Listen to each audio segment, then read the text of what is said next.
could be with anyone, you're here with me.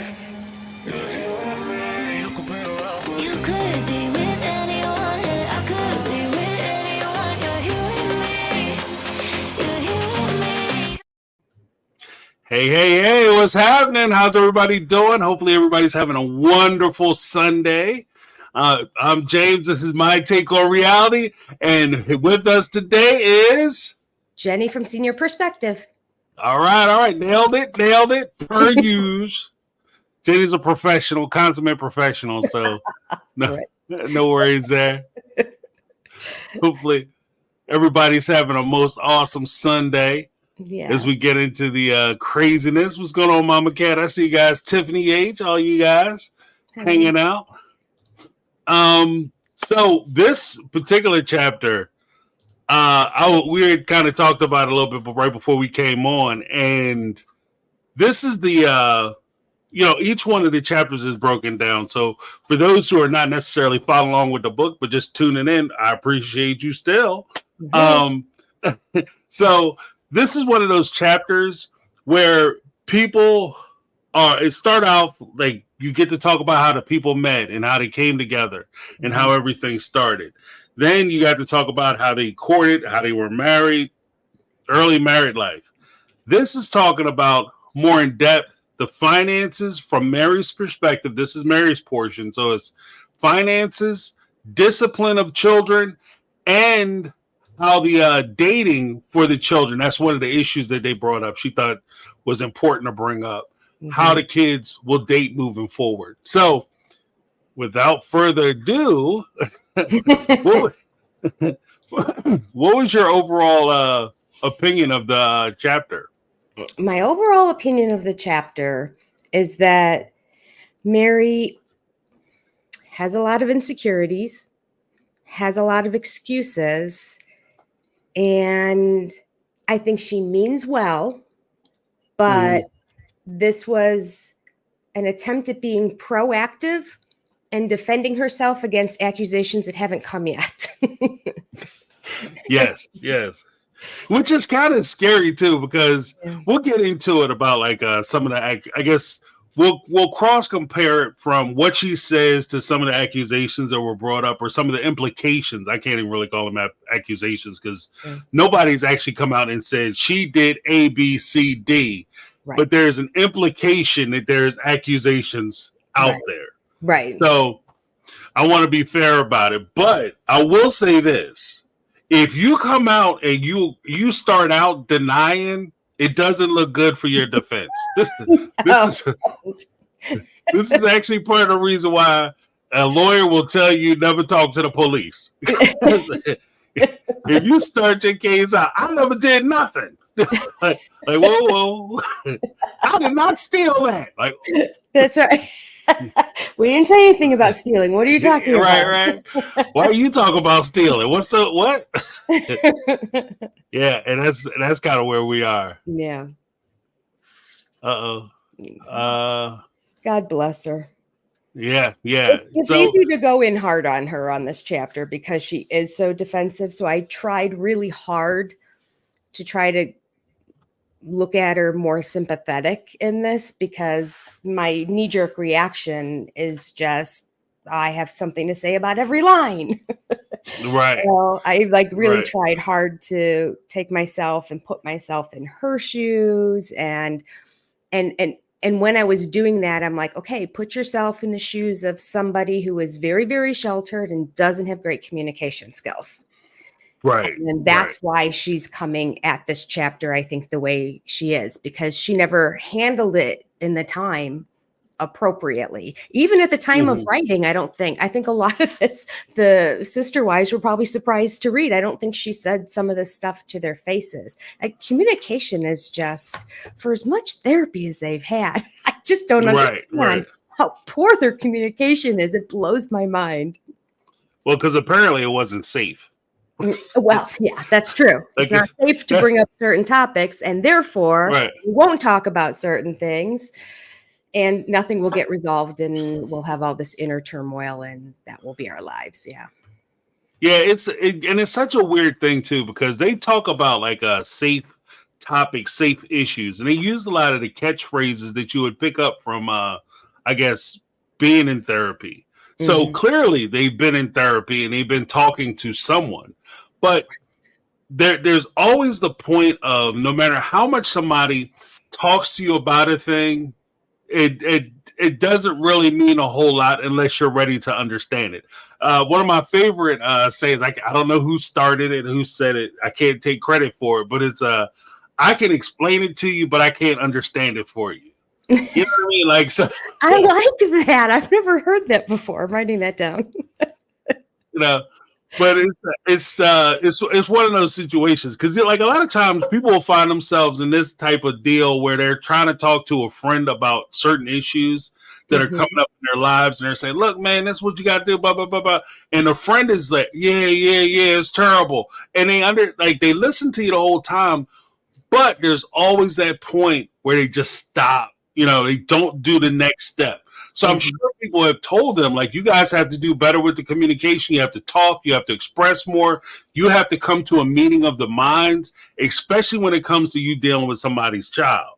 And that's one of the things that we'll get into in this particular chapter. When you're talking about people coming in disciplining your children, especially if they're disciplining your children and for things that you don't agree with, or they're doing it in a way that you don't agree with, this can create a problem in and of itself. Like, I think that this is one of the things that you should really sit down and have a conversation with your future spouse about, much less when you start adding sister wives. But you should talk to your husband or your wife about how you feel about certain forms of discipline, whether you're a timeout person, whether you're a corporal person, whether you're, where do you fall on the spectrum of discipline? What do you think is discipline worthy? Those like basic things. Like sometimes you got to tear it down to the nuts and bolts. Had these conversations. Yeah, absolutely. The fact that they all basically disciplined however they wanted to when they were in charge, but it wasn't like this was just a babysitter you were dropping off for 2 hours one time, so that they accepted the fact that, well, when each wife was in charge, that we knew that all the kids had to listen and follow the discipline that one had at the given time. Not only is that going to cause chaos and confusion amongst the sister wives, which it did, and a lot of, it ended up being sort of the end of the relationship between Meri and Christine, and maybe Meri and Janelle too. Just don't have more deets on what the crux of that big argument was. But, if we can definitely say the Christine one at least had to do with discipline, they both admitted that. But to think that the kids, every time they were with a different mother, had to adapt and remember, okay, now I'm here. It's one thing if you're removing them from that environment and putting them somewhere else. Like, now you're at your grandmother's house and these are grandma's rules. Or now you're at preschool and these are the preschool rules. But within the same home, depending on which person happens to be there at a given time in front of you, you have a different set of rules that you have to abide by. And I just think that's difficult for the children. I don't think that was a good one. No, I agree with that. Whoa, I'll turn my lights off. I agree with that. I think that because that's one of the more important things, because they keep talking about like the idea that, because like you said, there are challenges in every hierarchy. In every family, there's a certain hierarchy. Yeah. So when you're over at Big Mama's house, Grandma's house, or Mama, Meemaw, Grammy, or whatever you call her, she has certain rules for her house or her homestead. When you're home with your parents, that might be a different set of rules, and maybe things are carried out different, as you said.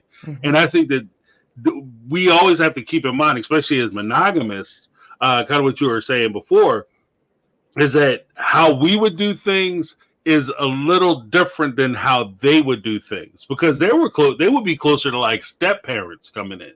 If you have bonus moms, bonus dads who are entering into a family and they're dealing with the kids, then how they might, want to discipline the children one way, and maybe the mom or dad doesn't necessarily agree with it. The non-custodial parent might not agree with how they're doing it or how they're handling certain situations. Yeah, so I think that's even trickier than what they had to deal with, though, because you have an established relationship and then you have the new one, kind of like Robin. She was more like the stepmom of the situation. think since the kids were all young and all grew up with all three of them, that they had the perfect opportunity to sit down and set up the Brown family rules. It seems like the only rule they had was you can't date until you're 16, and until people started turning 16. And then Mary's like, well, it doesn't really apply to everybody. So Right. other than that, whatever rule it is, it depends on which mother's in front of you at the given time. But I mean, I could see it being very difficult for Robin. And I know that was a big problem for Robin coming into the family, that they didn't respect her as a mother figure, and they had a hard time accepting her kids, which I'm sure is common in a lot of blended families. And this family admitted they didn't do a good job of blending. They really didn't, because they were so used to, I think, because they had three different moms with all these different kids, and they blended so well together as siblings that they just, I don't think they thought far enough ahead to realize this blending is a whole different thing. We can't even use the same word. Like what we had really wasn't a blending. It was a family that just happened to have more adults involved in it. Whereas bringing Robin and her kids in, that was the true blending. And I don't think they ever prepared or did the research or talked to their therapist about this clearly. I mean, they just really didn't do the groundwork they needed to do to prepare the kids. And the parents have admitted that over the years and said, Janelle just did, I think it was season 18 in the tell-all, saying, we just basically told them this is the way it's going to be.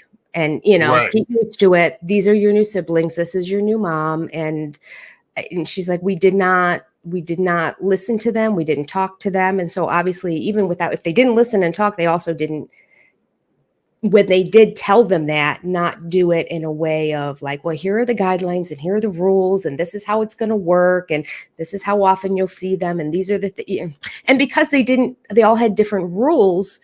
Oh gosh, I can't believe I'm defending Robin, because I just put a defending Robin video up this week. I don't know what's happening. I've been ill all week. I think it's gone to my head. Maybe my fever's coming back, but I feel like she really was at a disadvantage coming into this family who everyone willy-nilly had different rules, but the kids had these parents all along. And then Robin comes in. This isn't Robin's chapter at all, so I'm sure she'll complain about it when her chapter comes. But when she comes along, she's got her set of rules too. Well, yeah, no, especially the teenagers. They weren't raised the past 14 to 16 years with these rules. So why would they change anything they have to do? The whole thing was an utter mess. It didn't need to be. That's the frustrating part, James.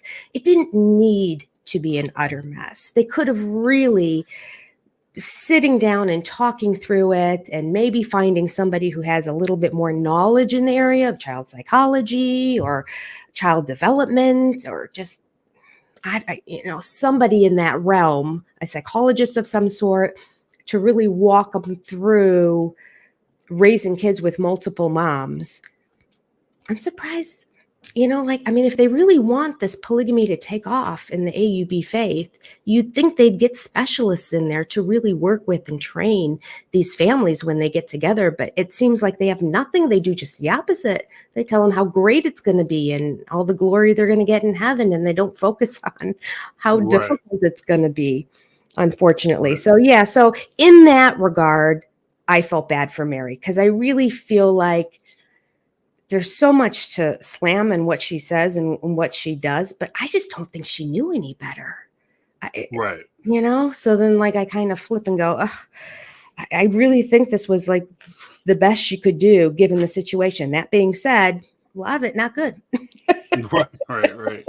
Well, because I think that there's a part of it too where, one, I think to your point that they could have been done better. The first part of it, I think that created the biggest problem was nobody ever took their time with making sure that this family actually could create bonds with one another. They thought just by you coming in and slapping a title on somebody, this is your brother, this is your sister now, that would cure everything. This is your new mom. That's going to fix everything. Where I think that kind of what you implied earlier with the success that they had with the other children and blending those families together, the families weren't blended because, like you said, they started together. So they started having children when Yeah. everybody was already in place. So it Mhm. wasn't that you were adding people and trying to Right. figure things out. You were growing and developing, as another quote, Mike Tyson, he said, everybody has a plan until you get punched in the face. Like when you become a parent, you always, like when you're in high school, you're in college, and you get married, or whatever happens, and you start thinking about having children, you like, when I have kids, I'm going to do and I'm gonna raise them, and they're gonna be courteous, and they're gonna be this, and and everybody has a plan up until the time that you actually come in contact with them. Sun Tzu, plans rarely survive first contact with the enemy. Like as soon as you start dealing with your kids, a lot of those plans have to shift. A lot of those plans have to change because one is the theory versus practical, the theory versus practicum or practicality or practice versus actually dealing with it. And you have other personalities that you have to deal with. The other part of it with Robin, I feel like there was an expectation that things were just going to work out because it was Robin. Like I think Cody was amped up that he was getting this woman that he wanted, and he just assumed that everybody was going to accept her kids because it worked out for him if everybody did it, and it didn't happen. No. And so that created a problem as well. Like I think that and like you said, the AUB, they would be better off if they did sit these folks down and try to figure out better ways to do things. Mm-hmm. But unfortunately, if they actually came up with more healthy ways to do a lot of this stuff, and I'm not I want to call everybody a cult person, but in organizations or institutions that are designed to oppress other people, you don't necessarily, if you fix the problems where people are actually being treated well, then you don't have the benefit of being in charge of an oppressive organization anymore. Like all of a sudden you're giving up power, and I don't think they really wanted to give up power. I don't think they wanted to give up that empower the women. I don't think they wanted to empower the kids. Mm-hmm. I don't think that they even the guys who are coming in and the young guys who are marrying into this faith. I don't think they want to empower them. I think they like the way things are going. They just want to expand upon what they already have. So I think that creates a problem too. Yeah, absolutely, James. Absolutely. It's a mess from top to bottom. Can we all agree? Yeah. Because like you said, they'd have to, in order for them to fix a lot of this stuff, they'd have to rip it all the way out. Mm-hmm. They'd have to tear it down to the studs, as they say. Before they try to redo anything. Don't forget trying to rearrange the furniture. You got to tear the drywall out because this is terrible. Yeah. They messed this all the way up. Yeah. It was messed up from the beginning. And I don't think Cody had any of that foresight at all. Like you said, because he liked Robin and he thought her kids were fine. Why wouldn't everybody just like them as well? Because everyone else gets along. It's apples and oranges, James. There's your apples and oranges comparison. They're not the same. They're both fruits. They're both family, but they're very different. Right. Man. If Robin can steal it, I can steal it back away from her. Right. It's an exchange of ideas. That's all. Mm-hmm.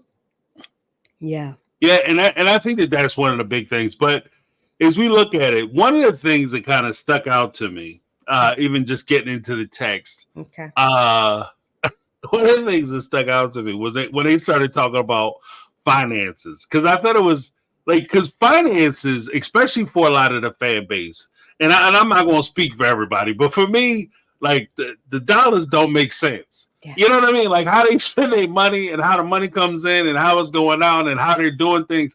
It just didn't make sense how they were doing it. So it's nice to see a little more explanation or a little more meat on the bones when it comes to it. But she still doesn't go into explain how a lot of it would actually work, what the practices were. But what Meri explained was, in the very first paragraph, she said, one of the biggest challenges we faced in figuring out how polygamy would work for us was learning how each wife would maintain her own autonomy while being an important part of the family. When Janelle and Cody first married, The three of us shared a bank account. Big mistake. big mistake. Shared a bank account. It wasn't long before we learned that this wasn't an ideal situation. For anyone, money is a tricky subject. Our situation was particularly delicate since we were all new to polygamy. I could have told him that. And it's just because there's certain things, like I think we had talked about it before, when you get married, depending on your faith, and if you're getting married in a religion, in most religious ceremonies, the priest, preacher, or officiant will sit down and want to have meetings with the two people who are going to get married and try to go over certain questions. Kids, how many kids do you want? Do you want kids? How do you see money? How do you spend money? Do you have bills? What kind of debt do you have? How much credit do you have? What does your credit score look like? These are all important conversations. And again, this is one of those things that they really should have sat down and had a conversation about this. And I think couple good conversations probably could have stopped a lot of pain in the family. But what do you think? What are your? No, 100%. And the fact that Meri wasn't aware of the fact that Janelle now, and I get that her and Cody put all their money together. And then when they needed to pay bills, it was one bank account. So Janelle comes into the family. And again, we can go back to the fact of how come there's no counseling on this? Because obviously it's a unique situation. I think a lot of couples that get married get counseled on this ahead of time. And it's just a normal husband-wife situation. How do we handle it? Does it all go together? Do we have a major pot and we each have our own? How are we dealing the money? In this situation, obviously, the church should be like, here's what we found works best, but discuss it before you get married. This is, so that you have an understanding. If you're bringing in a new wife, explain to her, this is how we do it. Are you okay with that? Because this is how it's going to work in our family, et cetera, et cetera. Okay, so none of that happened. So Janelle comes in, and Meri says that Janelle is now contributing to the pot as well, but Mary's the one that always paid the bills before, so she continued to pay out the bills from it, and Janelle really had a difficult time with this. In my opinion, I would say it's because Janelle's probably the one that brought in the biggest paycheck. And so it was going out without a real accounting for it. Now, Meri mentioned that they had family meetings. And so the three of them would sit down together and they would discuss, kind of like where money's going to go. But we've seen how those work. We've seen like the business plan that didn't exist for Lizzie's place. We know how Meri handles that. And I think she does great in her current businesses now. And I think she's been very profitable with it. But especially back then, and if we look at the beginning of her real business with Lizzie's and that too, and kind of being like, well, I don't really have a business plan because I just wanted to. Anyway, so I can imagine that, yes, they discussed it all together. Meri went ahead, paid certain things where there was extra money, just, paid for other things or gave Cody extra money or however that worked. But there was nothing on pen and paper. And I can see Janelle's left brain mind saying, where's the ledger? Where's the, I'm okay with bringing in more money. I just need to see where it's all going and that it's going where we agree to. Now, we do know that over the years, we have learned, and Janelle's the first to admit it, that Meri is very loyal and she's very trustworthy in that she would not do wrong by the family with the finances. But this is right after Janelle comes into the family. She doesn't know that. And as Meri explained it, how did she say? Oh, she said, I realize how detrimental that has been to my relationship with Janelle. And she writes that in present tense in this book. So this is after fourth wife has come in. We're talking 14, 15 years in, and that she's still saying, I now see how that one situation back then has been to my relationship with Janelle, that it is still a wound. Now, for two reasons. One, money's a big deal. We know that. One of the major reasons for divorces is money. So when they're not really talking it out and Janelle doesn't feel like she really is an active participant, I'm sure the conversations, because Cody and Meri were so close at the beginning and Janelle was a little bit of an outsider when she came into the family, I'm sure Janelle sat in on the meetings, and I'm sure Meri thought that Janelle was an active participant, but they probably conducted their meetings as they always did, like, oh, Right. this month, what are we going to pay? Well, we got the car bill, we got the house bill, we've got the electricity, we've got the this, that, whatever's left over. Oh, okay, good, let's go. And off they went. So I think that's it. But I also think that Janelle bringing in a larger portion, as I mentioned before, there was one other reason. Oh, it just slipped my mind. But when it comes back, I'll tell you. There's one other reason that I think that this was about. Oh, I know. Just that they can't communicate. And this is on Janelle, really, because obviously this really bothered Janelle, but Meri didn't know that it was really bothering Janelle for a while. And it became part of a big, argument amongst them. But then, they did right by the fact that they decided to split it up. But that's where it's so classic Brown family information, whether it's the show or the book. And that, like, what does that mean that you had your own accounts? So, like, all three of your money still goes in a pot and it gets divided into thirds. And then the money all goes out. I mean, those are the like specifics that we as viewers really want to know to get our teeth into. Where did all the money go? Right. They had a lot of money, and they don't seem to have a whole bunch left anymore. I just don't know where it went. I mean, it's in Coyote Pass right now, I suppose. Right. Compliments everyone besides Robin and Cody. Yeah, right.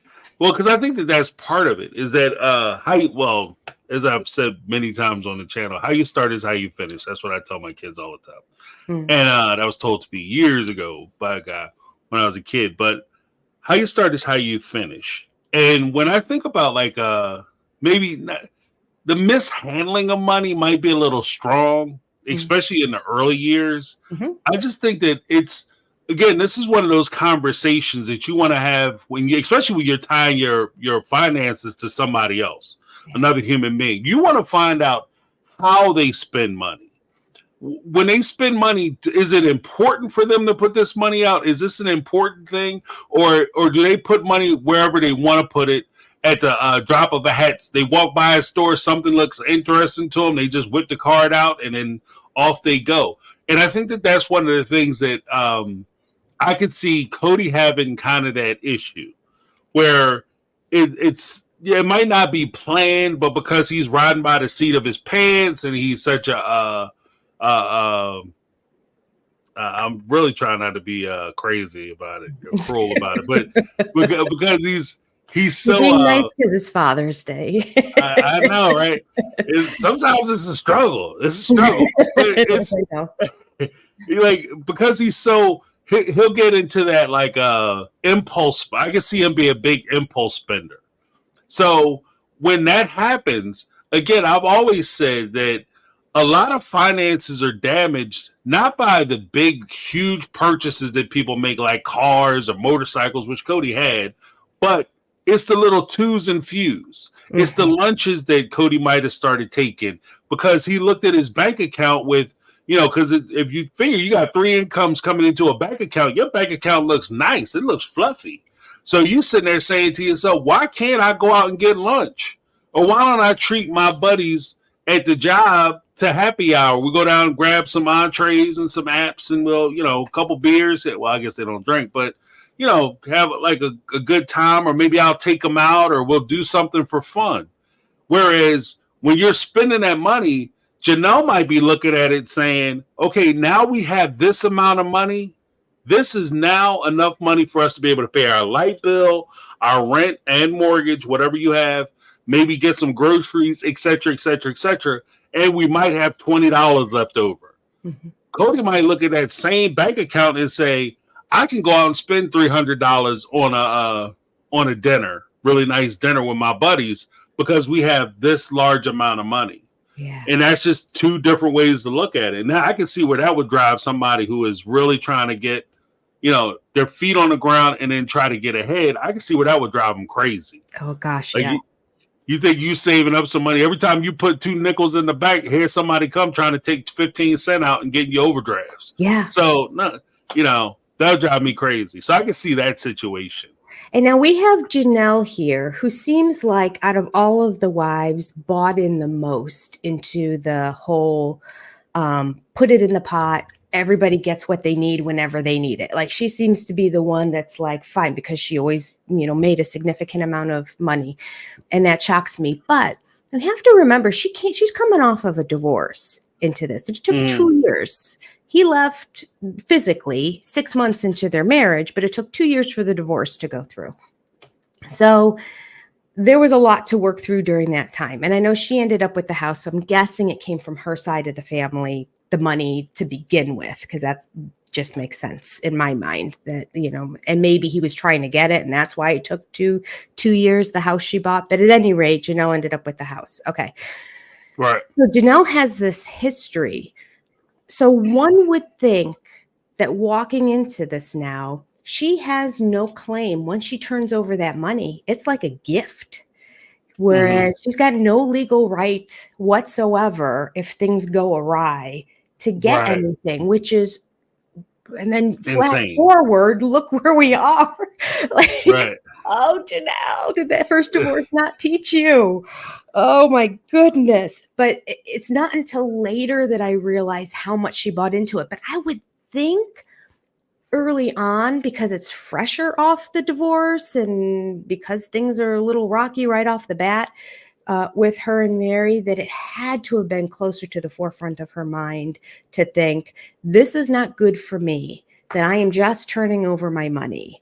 And I don't see exactly how it's all coming down. And somehow we run out at the end of every month, but we should have extra, but we're running out. So I'm glad that eventually they figured out the separate bank accounts was a good idea. I still think that they should have had full disclosure, though. I really do. Like, everyone should have been able to see each person's, like, you have your own money, but they should have been able, well, I don't know. I guess it gets tricky because if you are trying to save up for a surprise or something like that, then that would be accounted for in the ledger, and then it wouldn't be a surprise anymore. But anyway, because I think you're onto something. Because if we take a step back, you look at like how a lot of relationships that I'm familiar with, how they work. You might not get your spouse's check, right? You might not know exactly how much they're making check to check to check. But roundabout what they're bringing in. You know what I mean? Like, it's not if they pull up with a Porsche, like, what the hell? Like, you stole it? You don't have the money. Like, you know what I mean? You know what they have. You know what they're bringing in. So you know what they can afford, what they can't afford. They start showing up with new stuff. You start packing your bags. Like, I'm not going down with you, sucker. I'm telling. So I can see that. And I think that there's a point where you, like, that honesty portion of it, like just being honest. And then we also have to take into account something that we had talked about previously from Janelle, I think it was in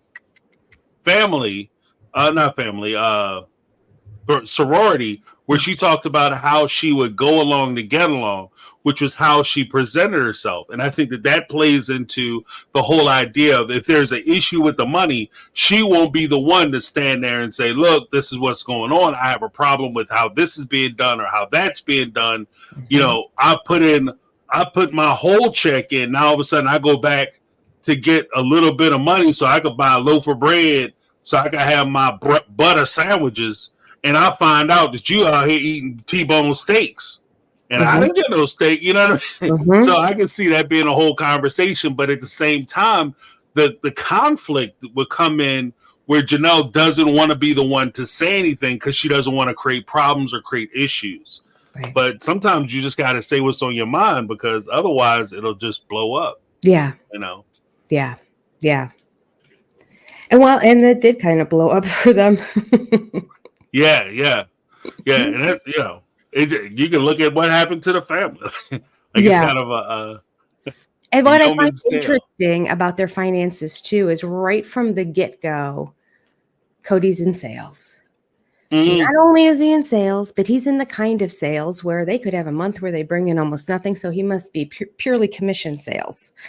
And so they never knew, he is planning on being the head of a family with multiple wives and a ton of kids, and is making the choice to have employment that's unreliable.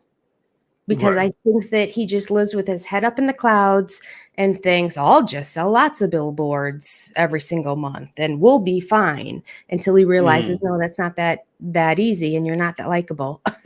So it's going to Right. be hard to sell your billboard. So instead, it's like, well, his money was supposed to be designated for mortgage, but if he sells nothing that month, now everyone else has to cover up for the bills that he had to pay before. But we'll Right. get to that. I don't know if you want to go there right now, where No, we can because okay, I it's think right in this we're section here somewhere where they said that if he would sell a little bit more, then oh gosh, all right.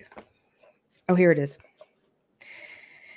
All right. So when he has months that are not so good, we all contribute to getting that mortgage paid. Okay. On the other hand, when he's having a good month and he ends up with some unexpected cash in his wallet. Now, let's just analyze that sentence for a second. On the other hand, when he has a good month and ends up with some unexpected cash, right. meaning they're not expecting him to make anything, Right.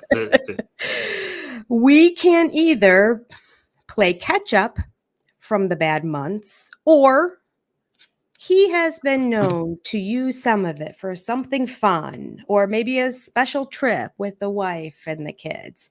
And that just made my eyes roll when I read that, because I'm like, Right. okay, not even if he gets some extra money, we're putting it into rainy day fund, or, here's our fun fund. It's, we're going to spend it right away.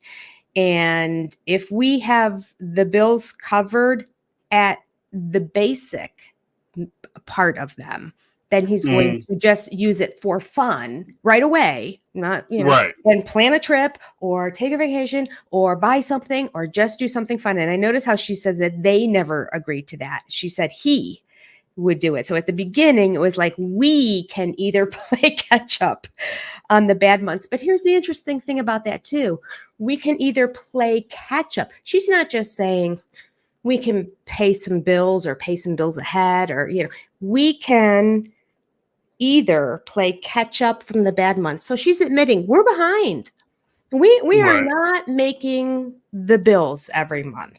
We are doing that, which probably means they're doing the minimum payment on their credit cards, and they're doing partial payments towards utilities and that, and paying Peter, robbing Peter to pay Paul. Like, we'll do the electricity this month until the gas. Oh, we'll catch up. And then the next month we'll do the gas. So then we'll take off the electricity and say, oh, we'll catch up with that, and just a lot of fancy finances. Whereas when they got extra money, they could just have the solace and the peace of mind knowing we're paying it off. We're going to be in the green again. I don't know if this family has ever operated in the green. I really don't, Right. because they went and Right. bought the mansions in Vegas as soon as they got the show. And so they were in the red again, and they've been ever since. Right. Now would be the only time, because the land is paid off. So he has just the one mortgage. And I in my world, I don't count that. I feel like everybody has a mortgage. Right. It's all the other bills. Like, sometimes a mortgage even benefits you. You can write the interest off on your taxes, and it Right. helps when it comes to financial aid for kids going to college and whatnot. So like, a mortgage is, most people can't pay cash for a house. So like, I just kind of push that one aside. So maybe, if ever, now is the time that he should be caught up. But I would love to know, with Robin's spending, where they are, because I bet any money they're still in the red, that they haven't Well, caught up. actually, I had heard, like, I wasn't quick to report it because I can't verify it either Mm. way. But there's grumblings around the campfire that they're actually talking about moving to Cottonwood, Arizona, and selling the house. Because you have to keep in mind that even though they're down to one mortgage, they're also down to two paychecks. Yeah. Whereas before they were lumping all of them in, kind of how they were doing early on in the relationship. And I think that this also gets into a problem where if you've ever had a job like this, I've worked jobs like this where you're not sure what month to month or whatever it is going to look like. So the only way that you can actually do this type of job and be maintain yourself is if you work, and when you have good months, you put away. Yeah. You put money aside, because you always plan that, okay, well, if next month isn't as good as this month, or I fall short on next month, I have to have my fund, my rainy day fund, to cover my shortfall from this month, where I don't do as well.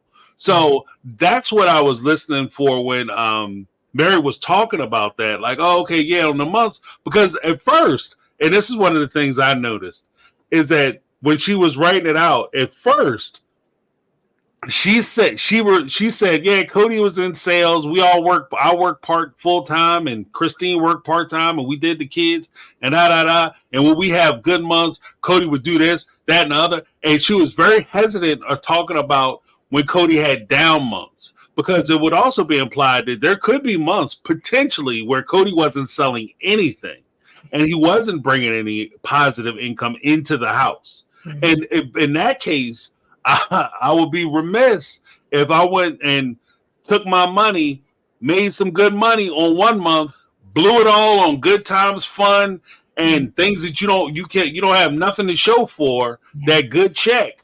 And then all of a sudden you're sitting on top of a month where you're struggling or you're falling short. So nobody's returning your phone calls, So I think it's that. And then when you listen to it's kind of the jobs that he chose to. Because the fact that, and this is going to come off like a slam, I don't really want it to be a slam, but it's going to come off that way, and I'm cognizant of that fact. But there's something to be said about a guy who goes into a job like sales, because typically guys who are salesmen are shit talkers for the most part. Like, they think they have the gift of gab, that they can always convince people to do things that they don't want to do. And you see a lot of that even later on in season 18, where Cody is talking to Janelle, and he's trying to convince her of something that we all watched on the show. Like conversations that we know that he had. Oh, I never said that the kids couldn't come unless they talked to me. That's not what I said. That is what you said. You said it several times. You said several times that the kids had to contact you. And then, I didn't say they had to apologize. What else would they talk to you about? Everybody in the room knows what you're saying. When the kids have to contact you, they have to bow down and say they're sorry. They have to apologize to Robin. That's the conversation. You need to apologize to me and Robin. That's the conversation. So we watched that, but he started trying to, like, the whole running over her, telling her to stop talking, let me finish what I'm going to say. I'm going to just keep fluffing this up the way I want to fluff it up. That's the earmark of a salesman. And unfortunately, I didn't see the earmarks of a good salesman, because I didn't see where he was meeting her where she was. I didn't see her being able to take her position, understand her position, and give her the thing that she wants in order for her to get that healthy resolution. That's basically what you would try to do in sales, is that you try to meet people where they are. You can't force them to buy something that they don't want. So, I mean, it's just, I don't know. But I just think it's funny that that's where he put all his eggs. Like you said, that, knowing you got a family coming, I'm going to be a salesman. With one of the hardest jobs ever. Yes. Yes. Unbelievable. And we learned early on in the book, was it Meri who shared that he was working 6 days a week from like 8 a.m. until 9? It was something like a 14-hour day. Like, he had these crazy 6 days a week. So he wasn't around much when we were raising the kids. And I'm like, yet that is the worst salesman on the planet. You can put in that many hours. And we've discussed this before. If he would have just gone to Mickey D's down the street at the corner, how much money he would have brought into the family working that amount of hours. My goodness. Just poor. He's never grown up. It's that same notion that he feels like he can kind of BS everybody and say things like you said, like, I never said that. I never said that. But it's on camera now, Cody. I think he's gotten away with it. The salesman part of him worked and he schmoozed and pulled the wool over so many people's eyes, but he can't do it anymore. And so now that's why he's freaking out and so angry and so defensive and all that, because we're like, well, okay, roll the tape. Right. I really don't feel like arguing anymore. Let's just see what you said. Yeah. Yeah. Because YouTube's a mother. Because everybody's on YouTube. I know I've run my fair share of clips on. Mm-hmm. So I can't really. I'm not even pointing fingers. I'm saying me. I've done it. I've run my fair share of clips on Cody's ass. So I get it, and it's hard. And I think that there's one part of it that can't be ignored when it comes to his position. And I would say that I get it. The desire to have your own business, the spirit of entrepreneurship. I understand it. I truly do. But the one aspect of it that I think has always plagued him and parts of the family has been the concept of the easy money. Chasing that easy money is the hardest money you can get. Like, hands down. It's the hardest money that you can get, because when you're chasing that easy money, I'm just going to go down, I'm going to have a conversation. I want to be a salesman. I want to do real estate. And when I get my real estate, we're going to take over Las Vegas. Remember, they went down, they were all going to be real estate people. Then he found out he actually had to take a class. He had to take a test, and there was work. He was going to come in. He wasn't going to come in as a boss or a supervisor or as this fantastic real estate person. He was actually going to be working under somebody and had to work for somebody. And he said, no. I want these big commissions, but you're not going to get those big commissions. It's easy to get those big commissions when the market is up and everybody is making money. Anybody can make money. Yeah. Being a real estate agent, like I know a few real estate agents, people who do real estate, not just as agents, but work in the field. And it's one of the harder businesses because, again, in that field, there's going to be times when you up and you have to put aside. You're making crazy money, but you got to put it away, because when the market crashes and it starts to revert to a different type of market, then you struggle. It's a struggle game. So it's a hard business. I mean, you can make a lot of money at it, but it's hard. It's a hard business to be in. Yeah, and he doesn't know how to put in a hard day's work. Let's face it. Right. His idea of going to work is getting in his car and driving around all day. So he seems to think, well, the paychecks will eventually come if I talk to a few people. The amount of driving he did, I bet was completely unnecessary. I bet he took the places that were as far away as possible, because to this day, his absolute favorite thing to do is to just drive around. Why he wasn't just a long haul trucker, I don't know. Right. Loves to just drive. He could have made a lot of money.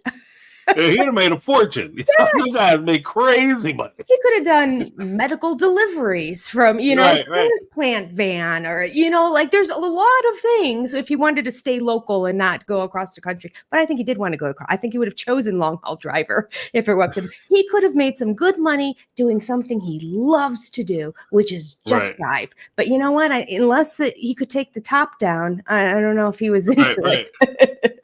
Right. And the crazy part is, if you really and that's one of the things that you have to kind of calculate into, is as you start to move into jobs. That's one of the conversations I've had with my daughter.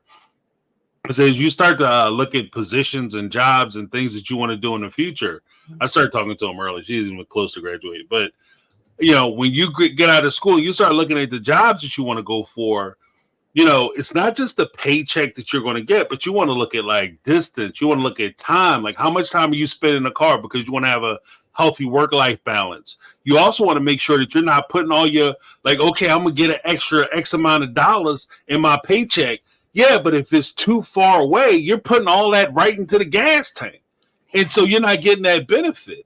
And so when you said that about Cody, driving all over the place, the truth of the matter is, it doesn't make a difference if you're driving from one end of a state to the other end of the state 4 or 5 hours away, and so that you can make a couple $100, but you're spending $300, $400, $500 because you're getting a hotel room, you're getting dinner, you're not getting per diem, you're not getting kind of benefit or kickback from your job where they're paying for any of your room and board or or food, entertainment, none of that. You're not getting recompensated for any of that. And you're going to spend all this money so you can make a couple dollars, or maybe you could take a meeting with somebody who might give you the opportunity that you might make some money later on down the line. Forget that. Like, it's just not worth it. As a young dude who doesn't have a family, maybe, but when you start having kids, you got to start making decisions, you know? Yeah. And I think that's kind of where it was. Yeah. Yeah. He's never grown up. You know, it doesn't seem like he learned from his mistakes. It doesn't seem like he's really matured much, even though throughout the book, you see the wives saying, whoa, that was really cool. Like, he's showing maturity now. So, Right. But I'm like, I mean, how bad had it have been? Because, I mean, he's making decisions. You can't even say, I always go, oh, yeah, you know, he acts like he's in high school or middle school. But I'm like, when my son was in middle school, he was responsible with his money. Right. So I just, you know, like, I mean, he just acts completely uneducated and unwilling to be educated is sort of where it seems like it falls for him. Right. Oh, here's Christian Edwards. Would have been cheaper to buy a small plane and get a pilot's license when he was courting right. And that, you know, it's funny. It's funny, but it's true. Like, it would have been cheaper if you'd have got a pilot's license, rented a plane every other weekend. He would have been down there in a few minutes. It probably would have been cheaper. It damn sure would have been faster. He could have went down there, and it would actually made more sense that he could go down there, maybe spend a day, and then fly on back. So. It wouldn't have been like a whole weekend deal, but it is what it is. Yeah. They were talking about like how they manage the bills. The most effective way we have found to manage our money thus far is for each of us to take ownership of certain family bills, whether it's the mortgage, the cell phone bill, or a car payment. Even though the bills we pay may not be technically in our own name, we divide them based on each person's income level. And this is where I had the feeling, like, this is Meri talking, but this is where I had the feeling that Janelle was taking that mortgage, because she had even talked about the mortgage in one of the episodes. I think it was like episode 2 or 3 in season 2. She had talked about sitting down trying to figure out the mortgage and saying, like, okay, I'm gonna pay this more, I'm gonna pay this bill. He said, what about the light bill? Well, I got a little money saved up, I'm gonna go ahead and pay that off. Like, I think she was making the money.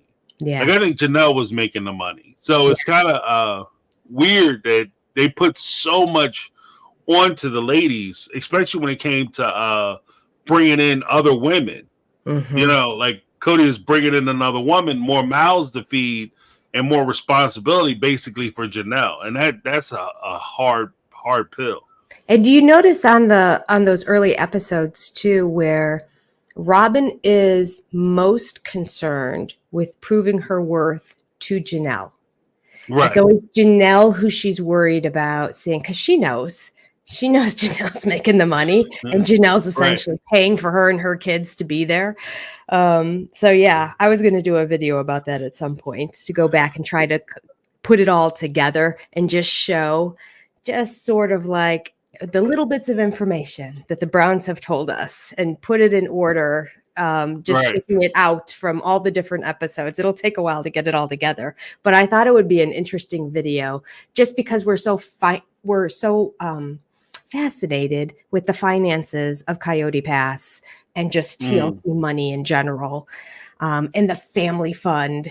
Is it just TLC money? Like, there's just so many questions that we have about all of it, that it would be nice to just go back and grab everything that they've ever said about it and put it together and see, can we make any sense out of this here? But yeah, Robin contributed nothing the entire time. But what's funny in this chapter too is that Meri points out an example of how there are times when there will be a financial emergency, if you will, or just a big strain on the for one particular wife. And in that time, they all pull together and the money then gets diverted to the person that needs it. And her example was when her car's transmission went out. And I'm like, oh, we start all the way back when it was just you and Janelle in terms of having irresponsible that's another video I'm collecting clips for. The irresponsibility of Cody to make sure that his wives had safe transportation from point A to point B while he's driving his little Beamer. I know it wasn't a Beamer, but like the little Lexus convertible Lexus that he's driving around, and they're all duct tape holding on Janelle's window, transmissions blowing, and I'm just like, now as I'm kind of going through it, just slowly creating a file and taking clips every time I see another car breakdown. Right. And this will just make a really fun montage.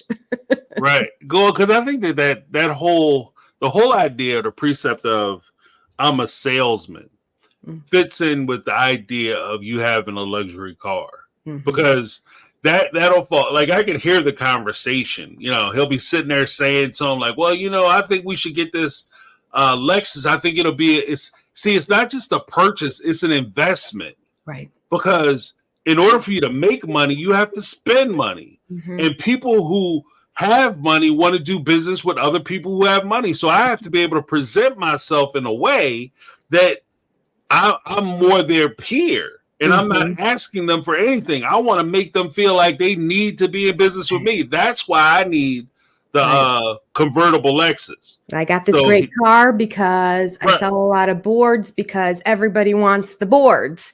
Right. Thus, and they see that the car. Although he's told conflicting stories, or at least the family has told conflicting stories about the car. Some people said he got it from that buddy of his who has a used car lot, who gave him a really good deal on the car. And he got it then for the exact reason that you said. But he didn't, obviously it wasn't a new car at the time. And it was such a great price. He couldn't say no. I'm like, well, if it was such a great price, I bet there was a great price on a minivan as well. Right. But anyway, that's neither here nor there. Yeah. We're not going to talk about that. It doesn't come up.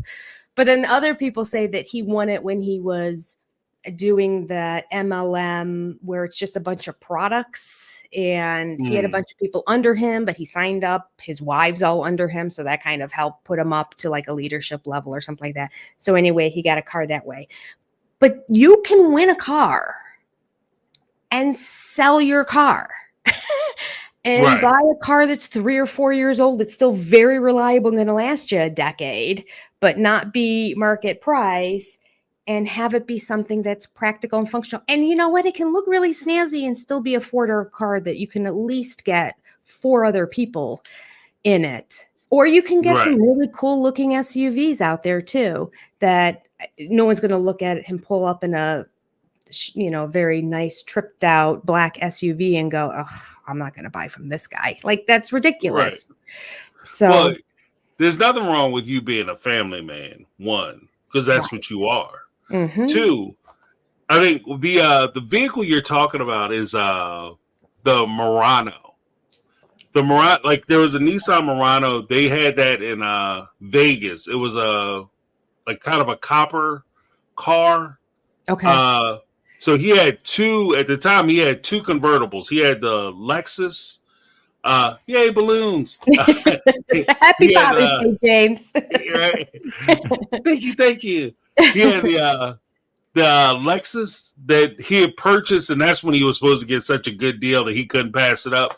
But again, I agree with you. I think that the good deal was, if they have good deals on a lot, they have good deals on a lot. Like, if only one car is a good deal, it's a bomb. Like, don't buy that car, run. Yeah, there's a reason that one is cheap. Yeah. There's a reason they're giving it away. They're not giving shit away.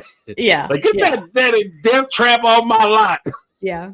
So you have that one. They probably could have bought something more reasonable, and I don't think it would have affected his sales. I doubt it might not have been as fun to drive.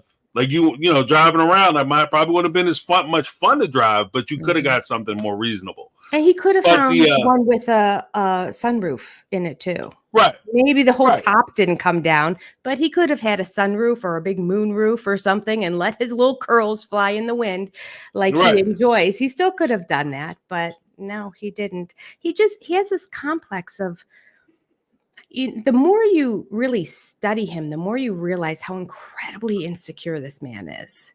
And he's Mm. constantly overcompensating and proving that he's the man. He's the man. I'm cool. I'm the man. And this is just another one of those examples in terms of the car that he is choosing to drive when the rest of the wives, they don't even have enough vehicles to get everyone to come to the hospital when Christine was there, because the kids were under 16 at the time and there weren't enough drivers. And both Cody and Christine were in the hospital together. And it's like, well, we didn't have enough to get everybody up there. And then once the kids came home from school and all that, I'm like, well, you know what? If they would have had one more minivan in that family, Right. it would have been perfectly fine. If everybody had a minivan, there would have never been a problem getting kids from point A to point B.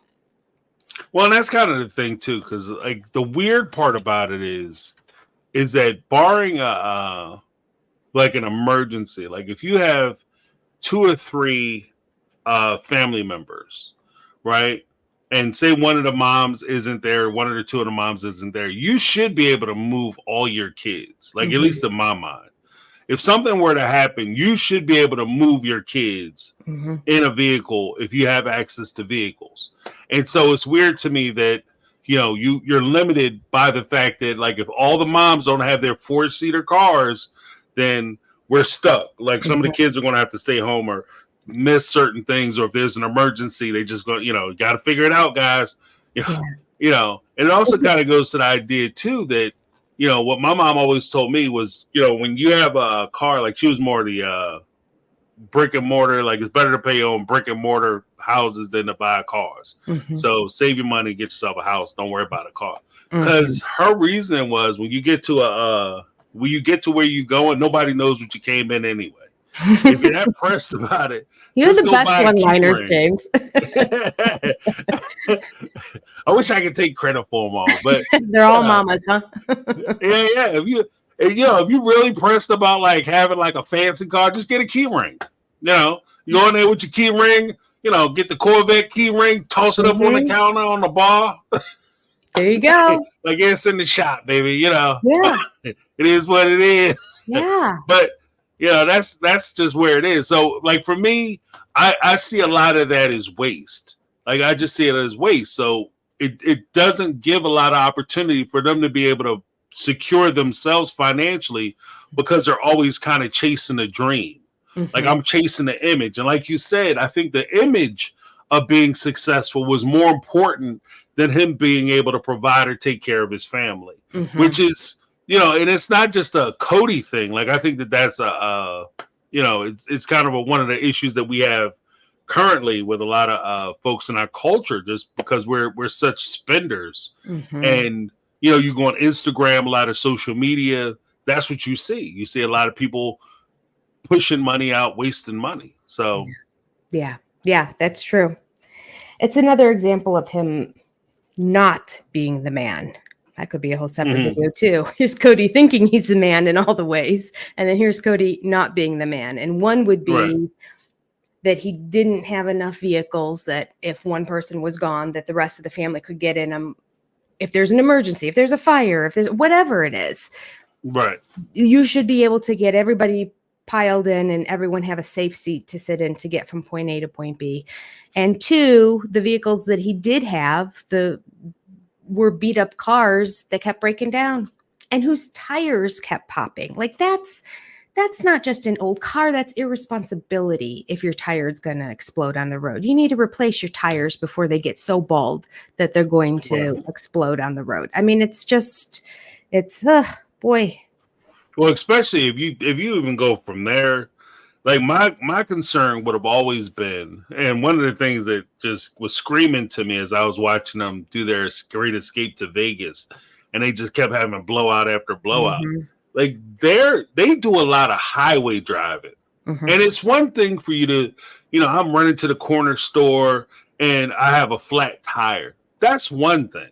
But if you're on the highway and you're traveling at excessive speeds and like there are people on the highway and they're not slowing down, and you have a blowout, you could flip a car with a blowout. Like, it's dangerous as hell.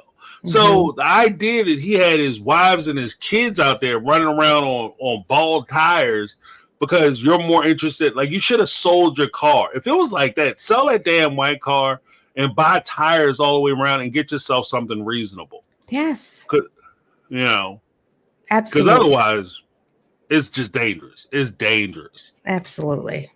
Absolutely. Makes no sense. I just recently was recording that actual episode, putting things together came across that. And I'm like, oh, there's plenty of content in this episode to put into a video of Cody's irresponsibility and making sure that, and, you know, and then putting the wheel, you know, like, oh, I'll just replace it. But then the lug nuts end up breaking, which means he either did it too tight or too loose. Like, he didn't put it on right, which means he never really learned how to properly tighten a lug nut and change a tire. It's like he just the basic man things that you do if you have a family of that size, he doesn't do. Just take care of yourself. Like, because I think with that, he put a wheel on from one of the other cars, so it was the wrong rim, and it sheared the bolts. Like, it was like, oh, it's 5 and 5, okay. I was just throwing on that. Like, the wheel size may be different. Like, it's not. You want to make sure, but it's just everything is such a rush. Yeah, and like, there's never a moment where people just say, you know, let's take a second, let's take a beat and figure this out. Right. And you weren't running from the cops. And in that episode, that's what eventually ended up happening. The wives were all talking to him, and Janelle's like, the next exit has a hotel. We'll just spend the night. We'll get the tire in the morning when they open with that. And he's like talking to the camera, like, and then the solution was really simple. We realized that you were told by your wives. That's how it went down. Right. You kept fumbling and screwing it up one after another. And finally they're like, let's just go to sleep. You've got hungry kids in the car here, and we're done with this trip. Right. We're going to spend the night, get the tire fixed in the morning, and then continue on. And he made it seem like it was his brilliant idea. Like, we thought about it. Yeah, your brains thought about it. You were ready to make more mistakes. And I do that sometimes. Like, especially if some things get a little too crazy, sometimes it's just best to say, you know what? Hell, I've worked on my own cars. Like, I have an old car.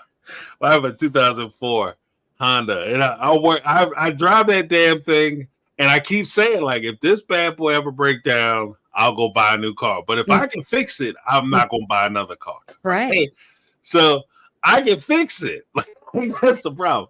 I can fix it. But if I ever hit a thing, like I learned a long time ago, if you're working on a car, just from my experience, you working on a car, you hit a pesky bolt, you hit a nut or something, I can get a little stronger. I'm a little stronger than some folks. But, don't go crazy. If it's not coming, hit it with some penetrating oil, take a break.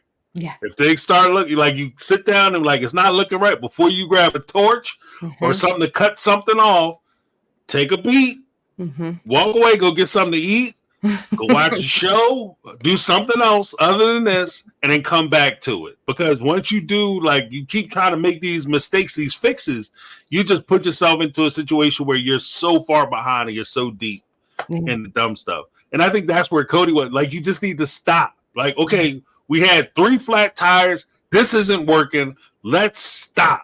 Let's stop. Make sure that the tires are good. We're going to take a break, because what I don't need to happen is for us to get down the highway going 80 miles an hour and one of the tires blow out and I'm losing a whole carload of kids up in the tree somewhere. So we need to stop. We'll regather. You can stay at the hotel, get one of them, like them shady ass hotels. You know what I mean? The murder motels. Yeah. People, they kill an insane clown posse and can just roll up to the front door and go stay at one of them for the night and figure it out. Look at it in the daytime. Yeah. This guy. Yeah. It's crazy to me, because those are life-threatening decisions potentially that he's making by just willy-nilly not paying attention to the car maintenance of all of his vehicles. And like you said, being frenetic when it comes to trying to repair it on the side. He probably did put them on way too tight because it was the wrong tire. So he's like, let me just make sure it's really tight so it doesn't come off. And then now he's not able to get them off again. Yeah, let me just so we can get, and that's not even that's the thing. Like it drives me crazy because it's not even like he was saying, "I want to tighten it up enough so I can get home." Yeah, like we're 2 minutes from the house. I just need to get everybody home so that they could be safe. I don't know. I'm going to drive 200 miles and I want to rig this car like. with duct tape and rubber bands, right? Like you crazy ass, you gonna kill yourself. And was that the spare from another car? It had to have been. So it's a spare to begin with, which you shouldn't drive that many miles on to begin with. Right. But it's not even the spare from your car. Right.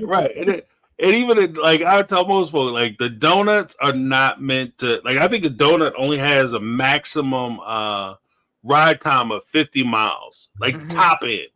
And technically, if you start to get close to like the 50 mile, like you put a donut on a couple times, you might want to start considering switching the donut out. So for him to plan on driving from Utah to Las Vegas on donuts, like I mean, you out there on bicycle tires at that point, bro. Yeah, like, you got 10-speed tires on the back of a truck going up and down mountains, like just dumb. Like it's dumb. We shout out to Teresa Skinner with the 1999 super sticker. Oh, thank you, Teresa.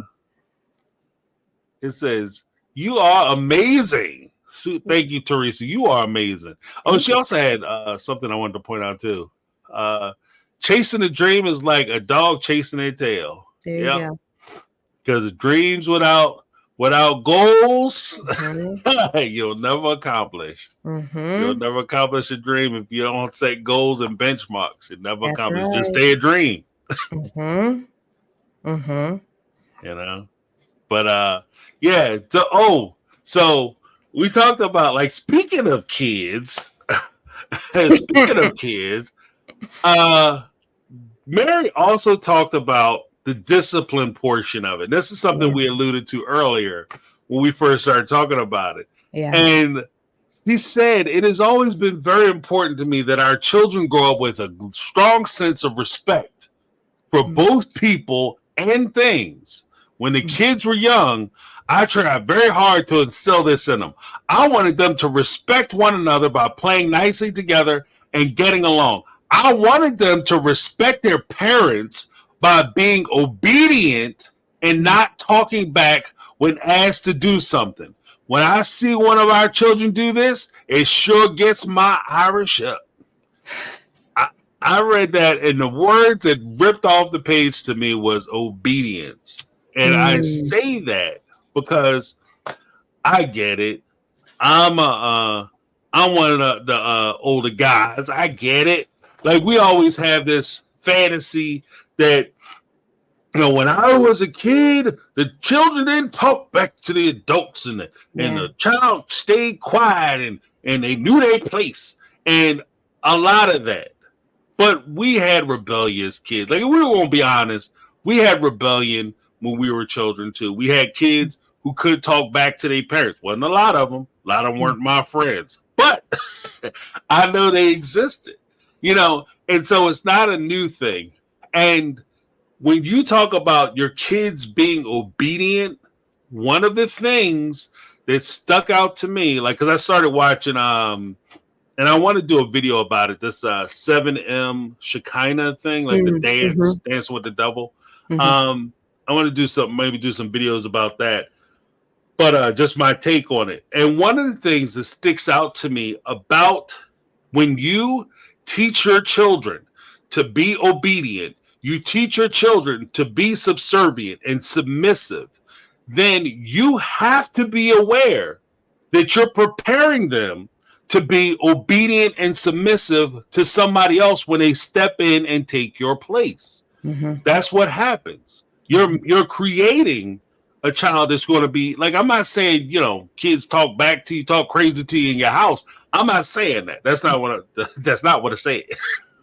What I am saying is that you don't want to create a child who is going to just somebody come in and tell them to do something that's not in their best interest. They do it because somebody told them to do it. Yeah. And when I hear like a lot of that, like I'm not a big fan of, like, I don't mind discipline, but I don't want my kids, or I don't like to see children being broken. You know, I also started watching a show called Unexpected. And I want to do it. I'm gonna have to make a comedy thing about that because it started getting me pissed off. Like, it was crazy. But they had one kid who told his girlfriend, this Jason, this last season, he told his girlfriend when she was in labor that she doesn't need to get a epidural. In fact, he told her, "You're not getting an epidural because that's drugs."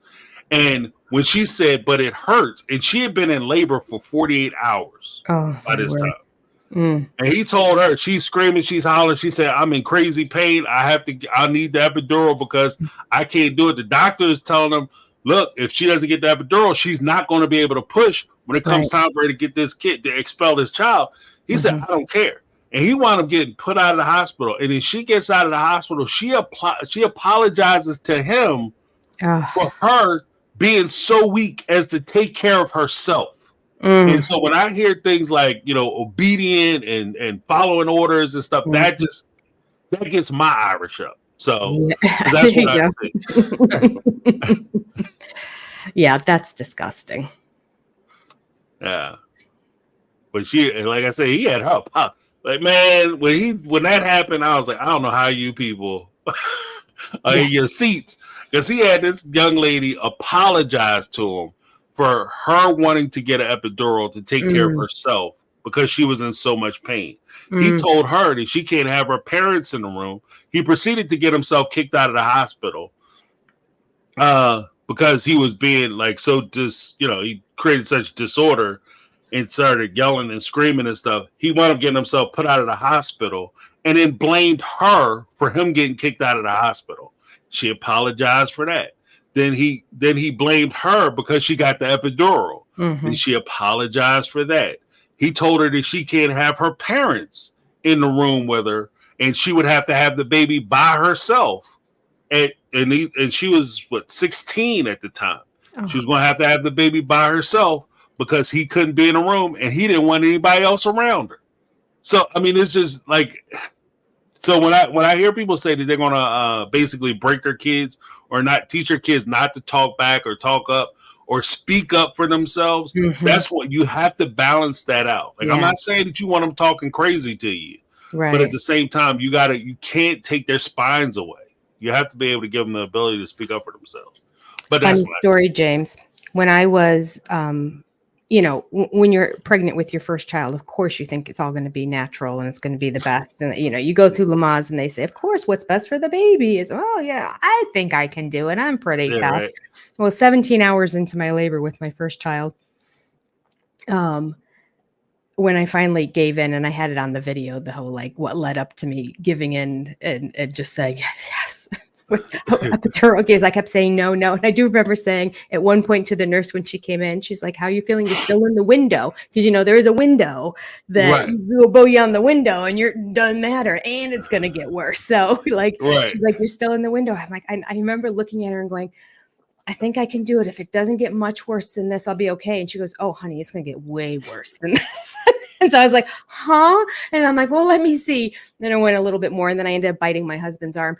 And so around that point, when they're like, "Well, do you think that you want to have the epidural?" And he answered before I even got a chance to say anything. He's like, "Oh yeah, she's ready." she's yeah. And I've got the wounds to show you right here.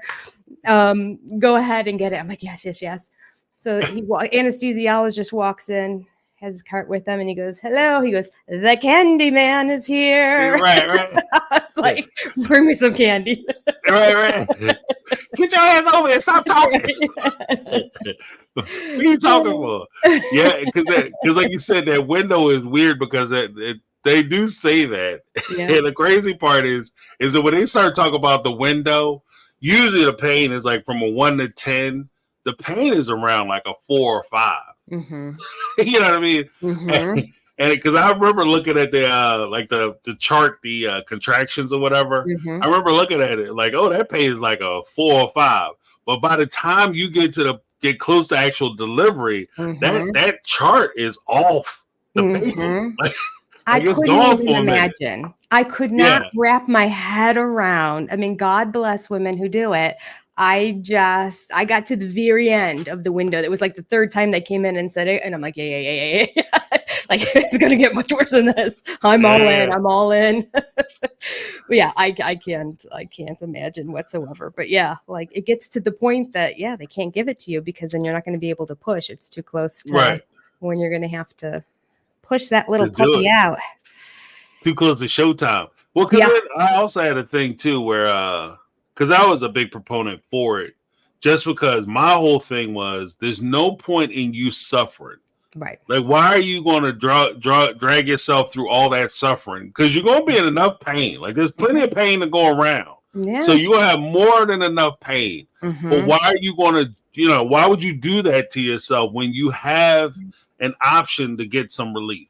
And when I listened to that little boy say that, it blew my mind. Yeah, it's like brainwashing you that you'll get the red badge of courage at the end. Like that's how I felt anyway. That's how my Lamaze classes went. That it was very much like you're giving up if you can't do it. Like you're not quite as tough. But everyone has, and it's true, everyone has the ability to, because clearly for hundreds and thousands of years they didn't have the drugs that we have now. Like I don't know, they probably had plants and who knows, cocaine, all that kind of stuff. They were chewing on stuff, I'm sure of it, to get through. I'm 100% sure. But yeah. So that's, for me, it was just sort of like, that you've given up on yourself. So hopefully the Lamaze classes are doing a better job these days of saying like, listen, you're okay. This is why I tell I've told both my girls too. I'm like, don't even think twice.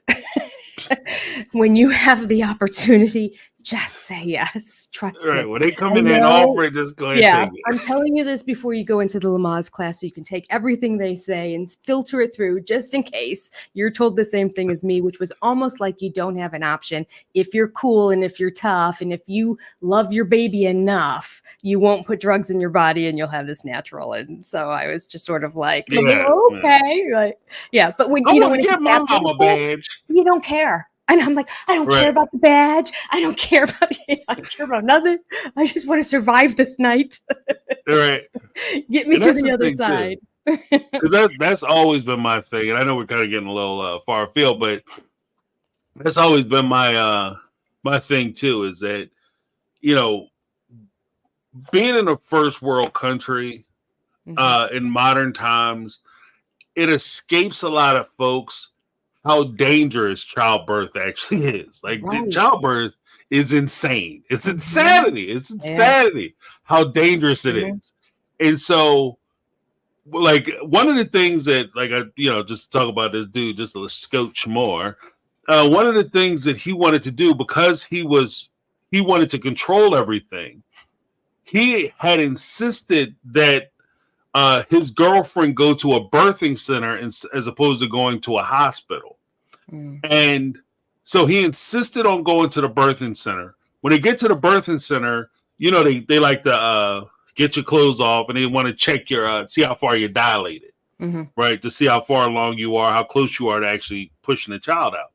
He refused to let them check her. No, you can't check her. No.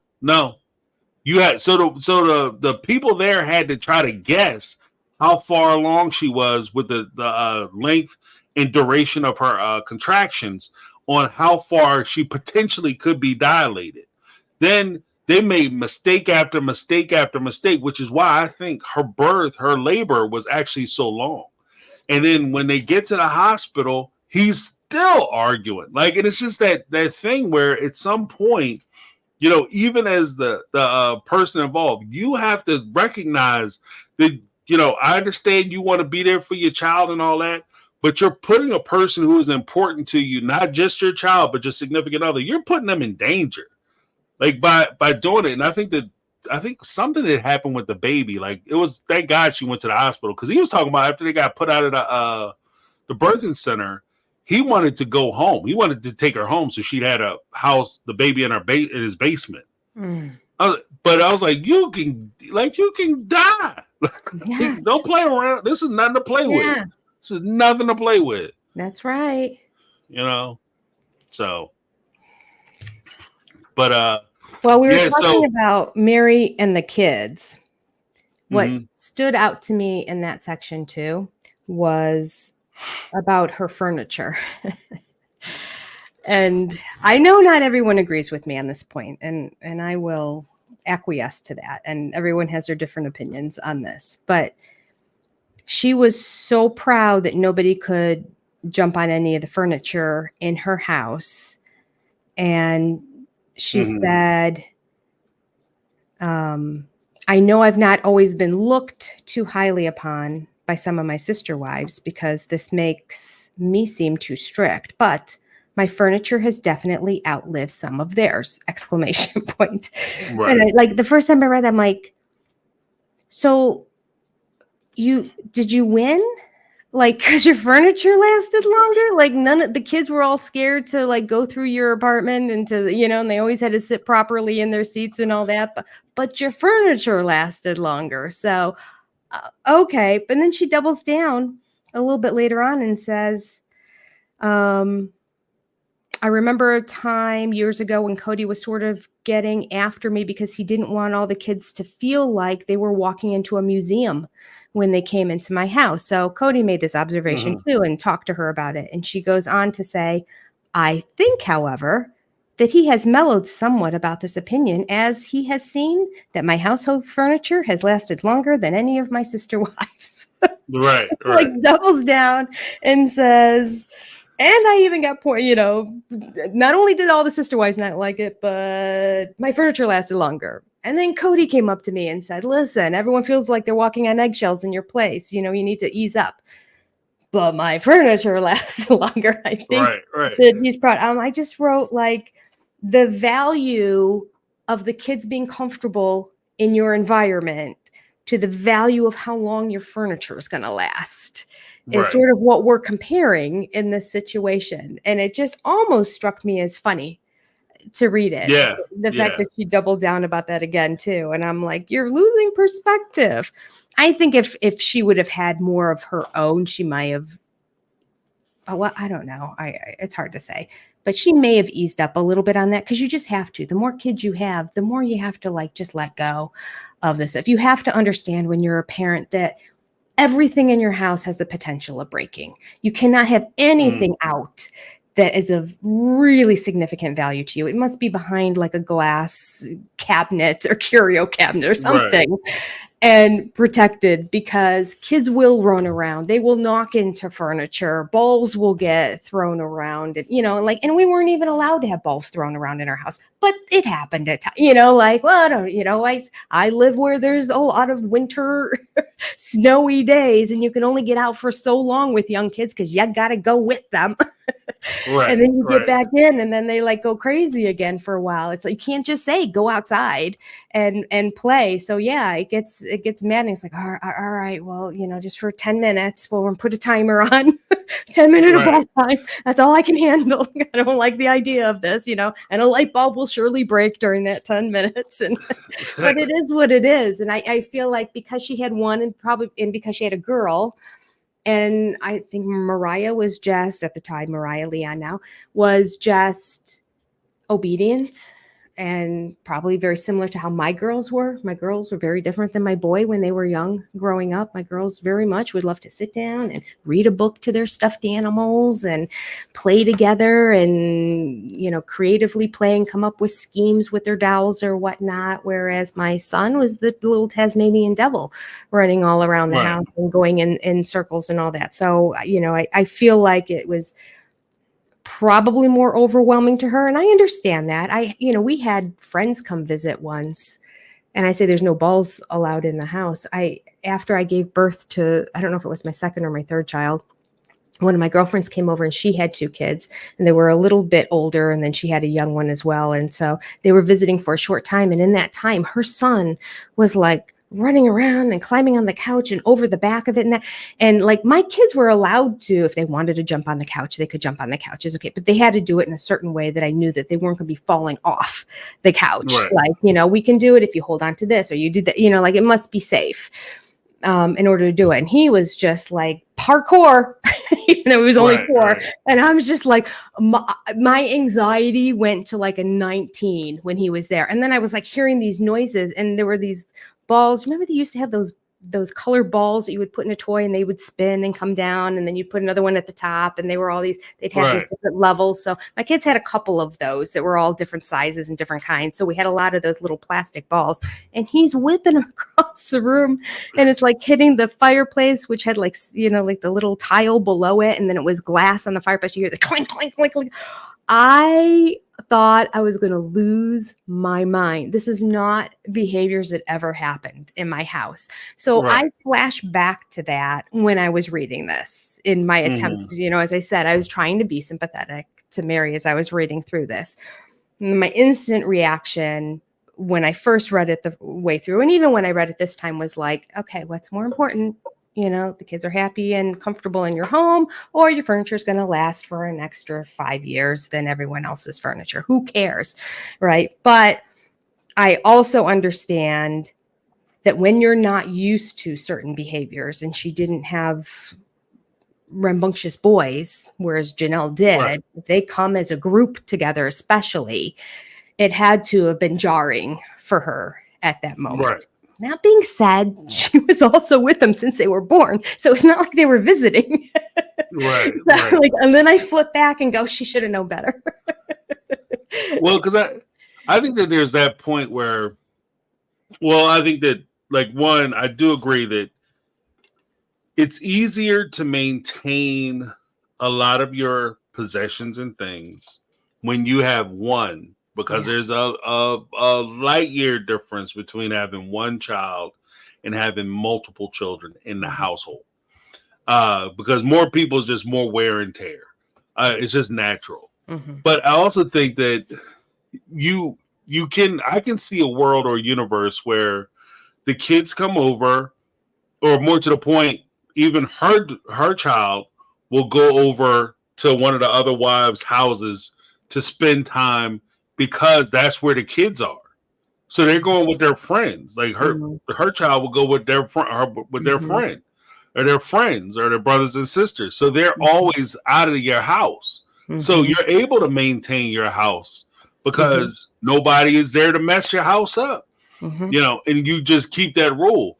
But it does create a scenario, and I think that like the whole mention of the furniture, that was her attempt, because she had already talked about like the finances. It kind of rung to me that this is like her attempt to say that I was financially responsible because I was buying furniture and my furniture was lasting. So I didn't have to waste that money and divert that money into buying or replacing new furniture. She likes, like they always said that she had expensive taste and she likes nice stuff. So I could see it, you know, she might go out and buy more expensive furniture for her house and be more particular about who's jumping around her house, because she doesn't have little, you know, and there's also that part too. If you don't have little kids, then you're telling them like, you can't jump around my house. I don't have little kids here. So I got the little glass figurines, you know what I mean, on the glass shelf. You know, whereas you would never have that with toddlers in the house, you know, or babies. Absolutely. But there was a point where she started talking about Meri accuses Christine of being extreme to her child, which I thought was interesting. Yeah, again, this is the pre-strike, right? Right. Like, oh, Christine's kid said I was rough.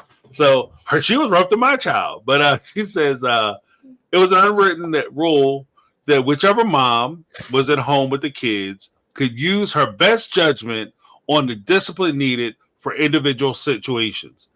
We were all pretty comfortable with this, but occasionally we disagreed. In one instance, I was at work and Mariah, that name Mariah, Joel, needed to be disciplined, so Christine handled it. When I heard about it later, I was fine with the fact that Christine addressed the problem, but disagreed with the way she punished her. I felt it was inappropriate and a little extreme. We discussed the issue, and while she might disagree with my opinions on discipline, she was very respectful of my feelings. So she lays the groundwork that, when Christine did it, I understood and I might not have understood, and I supported her position, and I felt that, she was doing the right thing by addressing it. So we talked about it later. Then, then she says Christine disagreed with Meri's parenting on a camping trip. Meri cites a camping trip where things became too aggressive for me to brush aside any longer. Now, in my mind, these two instances are kind of far apart. Like, these aren't neighboring instances. So, like, she got back in the Wayback Machine in order to talk about Christine, in order to set it up for this particular scenario. Up for this one. Yeah. And this one she had to talk about because it was on the show. Right. So she says, Christine disagreed with Meri parenting. On a camping trip, things became too aggressive for me to brush aside any longer. A few of the boys were picking on one of the little girls and making her cry. I had enough of it. I got after the kids, telling them they better shape up and start treating one another with more respect.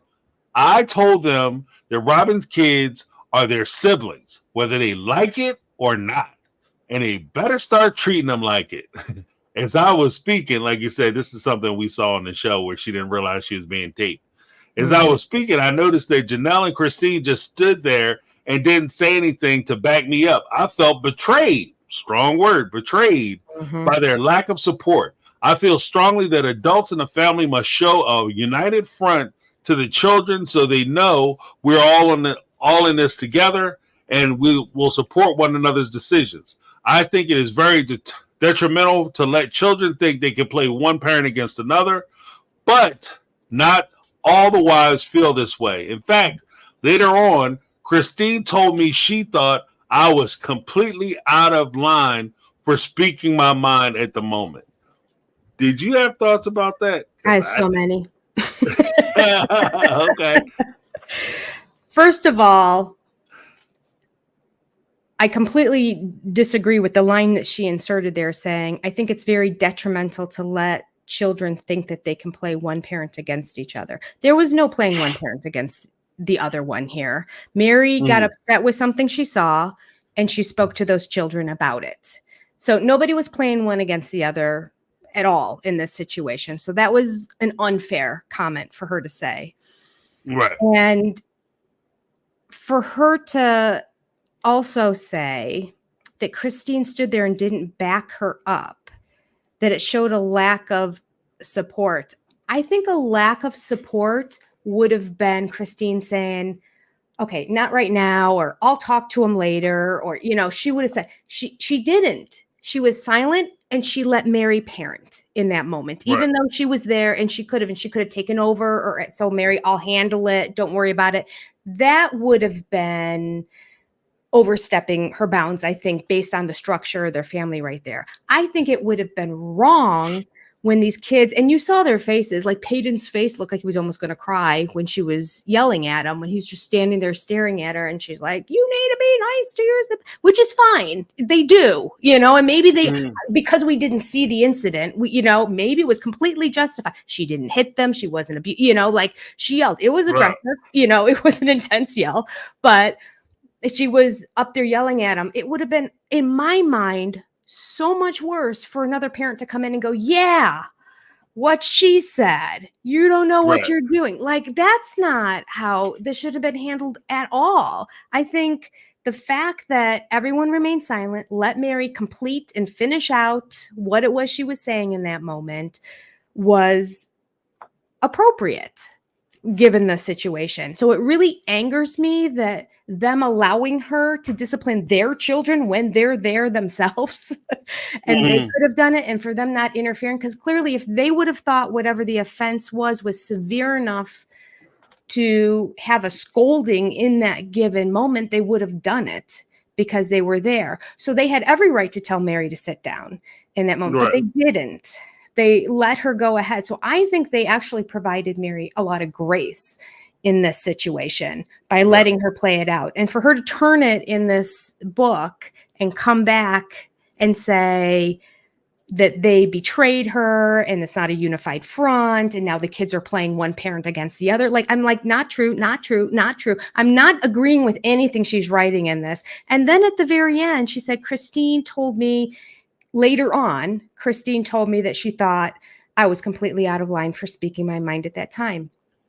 Perfectly acceptable thing to do. Just what you did when you were upset how Mariah was handled. Afterwards, you talked to Christine about it and you talked through it, and like you agreed to disagree, but you handled it appropriately. It sounds like Christine did the exact same situation. Later on, outside of the view of the children, Christine addressed you and said, I don't like how, like next time, let me handle it because I would be parenting them in a different way. So I just got upset with this whole thing. I just feel like she was harsh enough with the kids in that moment that she didn't need a backup gang of players to be like, yeah, what she said. How many times you keep doing this? This isn't right. Like, that's not how you treat kids. I mean, that's how it was in our family too. Like, if my husband was yelling at the kids for something that I thought was kind of not a big deal, I didn't in front of the kids go, it's all right. They, let him go, like, I was just like, okay. I mean, cause he's not being abusive. He's just like, that's what he's feeling in the moment. And then later on, I'm like, okay, where were you in that moment? And of course it ends with you're talking to the kid, and I'm like, okay, yeah, let's move on. And then you make sure the kids are okay and everyone's all right now and we're moving on. And so, I mean, I don't think he ever got as aggressive as she did when he, but he just never really spoke up as much to the kids. So when he raised his voice, like they were kind of like, that's all you have to do is raise it a little bit and the tears start to come, especially with girls. So, but in those moments, like I was sure I would have done exactly what Christine would have done. And that is like, okay, I don't think this is necessary here right now, but I'm just going to not say anything. I'm going to let him handle the situation. And then we'll talk about it later on and figure it all out. And I'll also make sure that the kids are okay and that they understood Dad still loves you. Dad never raises his voice. Well, he did today because he was angry. So let's not make him angry like that again. What'd you do wrong that you could change? What can we learn from this? So I don't know. That was my take on it. The whole thing just bothered me because I think that it was handled well. And if anything had to change, it may have been the way that Meri was yelling out at them in that moment. But then again, I don't know what they did. I don't know if they hit the girl, like I don't know what precipitated this reaction from Meri. That's where I come from anyway. Well, I think that there's a couple things. Like, because I agree with a lot of what you said. Like, I agree with that wholeheartedly. The things that I would add to it was Meri had talked about how she had originally noticed this thing had been going on, right? You notice that this thing is a problem and you don't address it. You don't bring it up to the other parents. And then if you did bring it up to the other parents and they didn't address it, if you step outside that and you decided, well, I'm with the hell with it, I'm going to do it. And you step outside of that, then if you don't talk to me about, I'll do both sides of it. If you don't talk to me about something that you've noticed for a long time, then you want to bring it to my child's attention in my presence, and you haven't talked to me about it, then we're going to have a conversation about that, because that's something that I need to be in the loop about. Like, I don't mind if they're doing something wrong. I don't mind you saying that they're doing something wrong. I try to call balls and strikes. If they're wrong, they're wrong. And I'll tell them they're wrong. And they have to deal with the consequences. I have no problem with that. However, if it's something that you're noticing that's a persistent problem, then you should come to me and talk to me about it so that I can address it with them in my own way. And then maybe I can head a lot of this issue off. That's the first thing. The other side of that, if you notice that this thing has been going on and you don't talk to me about it, and you want to start yelling and screaming and hollering, we might have a problem on that front. because I need to be included. I need to know what's happening as well. Mhm. You guys, you helped to raise these kids, but clearly, even though the kids grew up with you, clearly each one of the mothers is taking a predominant role as far as parenting for their particular children. Yeah. It's not we are family, we're all one village. The truth of it is that Mary's child was Mary's child, Christine's kids were her kids, Janelle's kids were her kids. You all helped one another, but at the end of the day, when the rubber met the road, the bottom line, mom was mom, and everybody else was just kind of mama's friend. So, with that being said, if you have an issue, if she didn't, like you said, if she didn't say anything, that was her supporting you. Like she could have came in and said, "Peyton, kids, get over here. Let me talk to y'all." Yeah. If she could have pulled, if she wanted to undermine you, that would have been the easy way for her to do it. Guys, come on over here. You know what I mean? Yeah. Now you can stand over there and yell at yourself. Yeah. You're not talking to my kids. You know what I mean? That would be an easy way for her to do it. She didn't talk to you about it. She waited till everything was over. Then she addressed it with you and said that she disagreed with how you went about it. Yeah. And someone had mentioned that when they were talking about it on the couch that Brianna, the young lady who was getting picked on, was kind of doing like the playing wolf a little bit. And Robin's kids were supposed to be more sensitive. So I'm not sure who was wrong. Yeah. And then if Meri was angry because she was friendly with Robin and it was the other wives and she had that allegiance, so she was trying to lean into it a little bit more, yelling and screaming. Like I don't know. I think that if you're going to do it, the best way to do it is to make sure everybody's on the same page. And like you said, even though you may be disciplining them, me being on your side and presenting a united front doesn't mean I have to agree with everything that you do. Right. I may disagree with your position. I mean, I don't think it's that big a deal. I don't think they were wrong. They can't be there acting like this. They went to they were talking to Brianna and little Gwendolyn cussed out. Well, I don't appreciate her cussing, but she needs to learn to stand up for herself.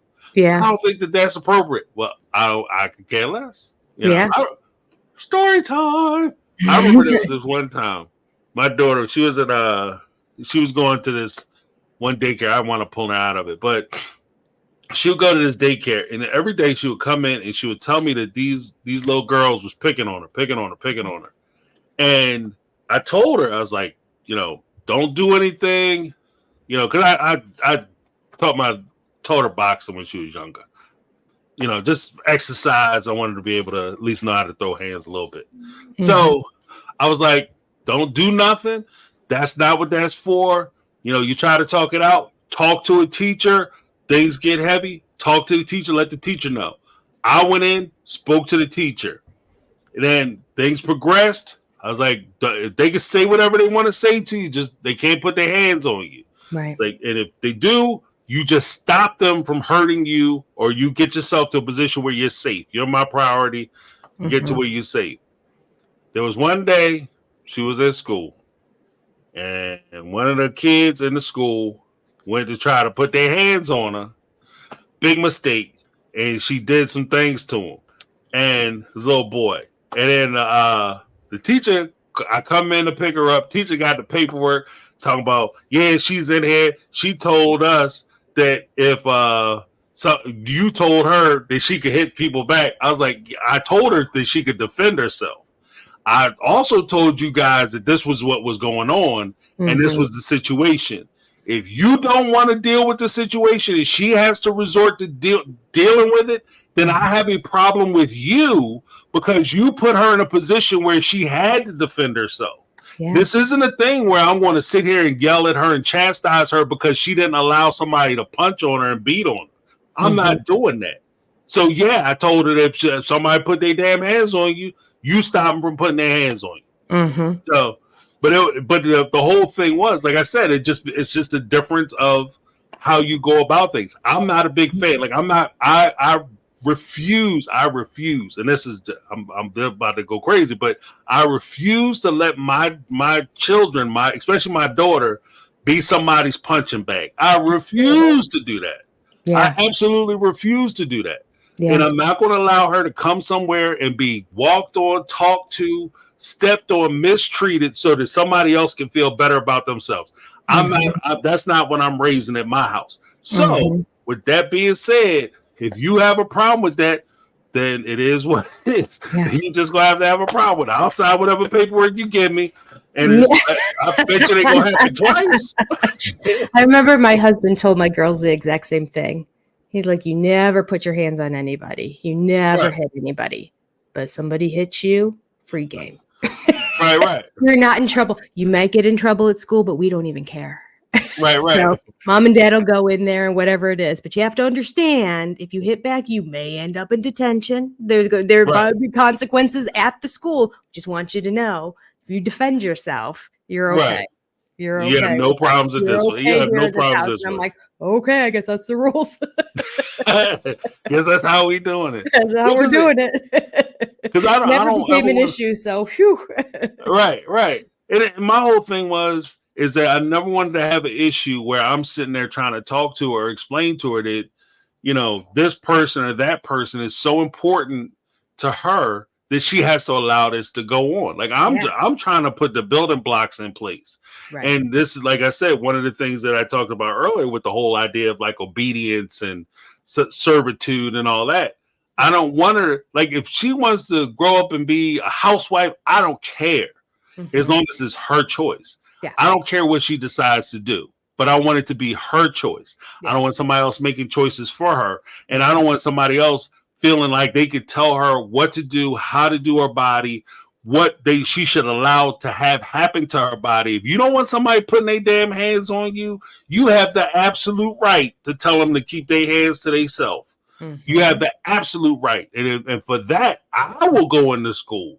And we will have, like, if it takes both of us to go back to back and lay clowns out, then that's what will happen. Because I want to go to the mat for that. I'll go and have the conversation with whoever is at the school. But you need to keep yourself safe. That's always been my thing. So, like, with those type of activities, I can see, you know, and I can see a situation where some people may disagree with that. And that would be, if I was in a relationship with them and we shared a child, that would be a point where we would have to have a disagreement. Something happens, then it might be a conversation between the two of us. But again, that wouldn't be something that they might not come right out and say to the in front of the teacher, like, "Yeah, teach, he's a maniac," you know? Yeah. Yeah. You know, one of the things that I was thinking of as we were talking about this is, on the previous page, she talked about giving punishment to the children and that she would choose a punishment that fit the crime, basically, for each of the individual children, which I'm perfectly fine with. You know, like, you don't need a severe punishment for a tiny task and a smaller punishment for small. That's fine. And they all had the right. But what bothered me was what she didn't explain, as she said, you know, and she gave examples. Okay, if one child hit another child with the toy, they couldn't play with the toy anymore. Okay, that's fine. If a child didn't clean up his room, that child could not go outside and play with the rest of the kids until they went back and they got their whole room clean. What I want to know is, was the stage set for these children in advance? Were these rules made very clear and the consequences clear beforehand? If not, it is cruel punishment. If the kids are all playing and their rooms are supposed to be clean, and, you know, like, one's interpretation of clean is going to be different from another interpretation. My son's interpretation of clean, even my two daughters, very different interpretations of what is clean in their rooms. And so, you know, when one thinks their room is clean and the other, you know, it looks very different from the other one who thinks her room is clean.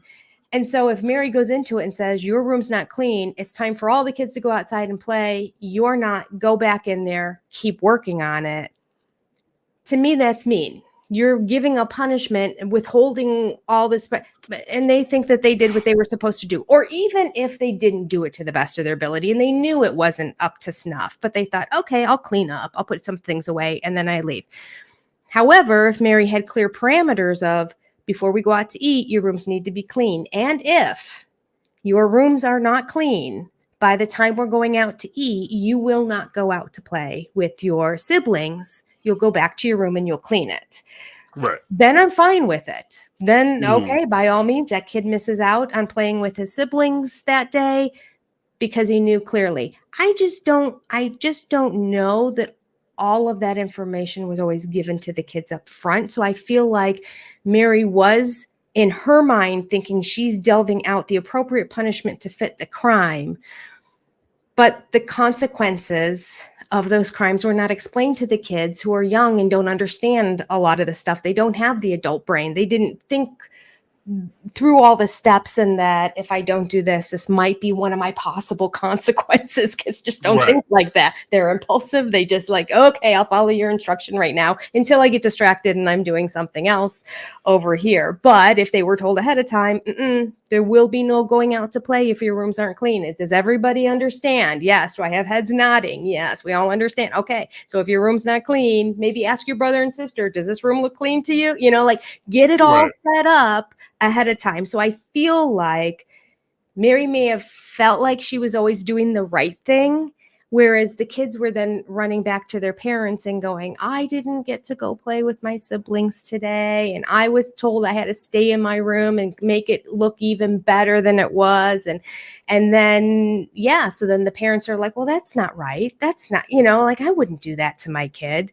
in that situation. So I feel like there may have also been just sort of a lack of understanding of general parenting strategies and in terms of raising the kids and disciplining them, which is where Meri's coming from in this chapter and doing a lot of defensiveness now, because I think in hindsight, she's reflecting on some of the choices she made and would change them, as we all do. I've made mistakes, and we all make mistakes as parents. We all have things we wish we could take back, or things we wish we wouldn't have said in the moment, or ways we would have handled situations differently. But I feel like it's harder for her because she might have those things, but I've gone back to my kids and I've had conversations with them and said, do you remember when this happened? I really feel bad about that still. I shouldn't be carrying that with me, but I don't like the way that I handled that, and I'm sorry for that.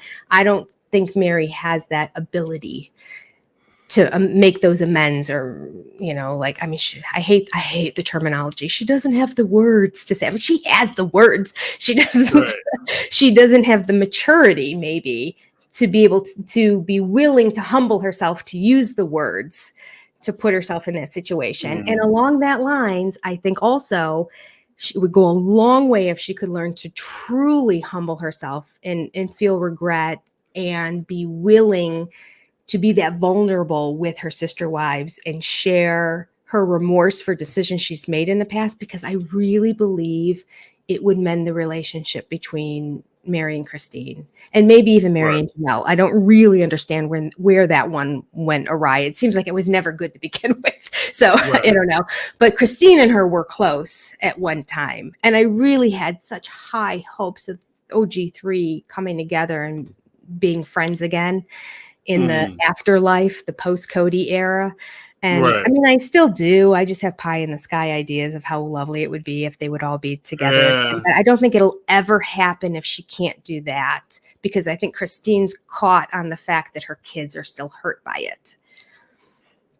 Right. Well, because I think that there's because even tapping on one of the points that you made, you said that when the kids need to have certain things explained to them, like cleaning the room, they might have difference of opinion as far as the room being cleaned, like one child to another child. I would take it a step further and say that one parent to another parent could have differences of what cleanliness is. Like, for instance, if you have 6 kids, your definition of clean might just be there's nothing on the floor that people could trip over and kill themselves. That's right. Whereas her definition of clean is like deep cleaning, every Saturday and Sunday, you wake up, you dust everything, you vacuum everything, you take everything off the shelf, wipe it all down and put it back and dust. And it's a whole day affair. Like that might be your definition of clean because you're at a different stage. So if you can't agree amongst each other, and I can see a situation where, Mary's yelling at the kids because the house is dirty or whatever, and it's not clean. The room isn't clean to their, her standards. But then when Janelle comes home and she listens to her kids explain, like, look at my room. And she looks at the room like, wow, this room is the cleanest it's been in weeks.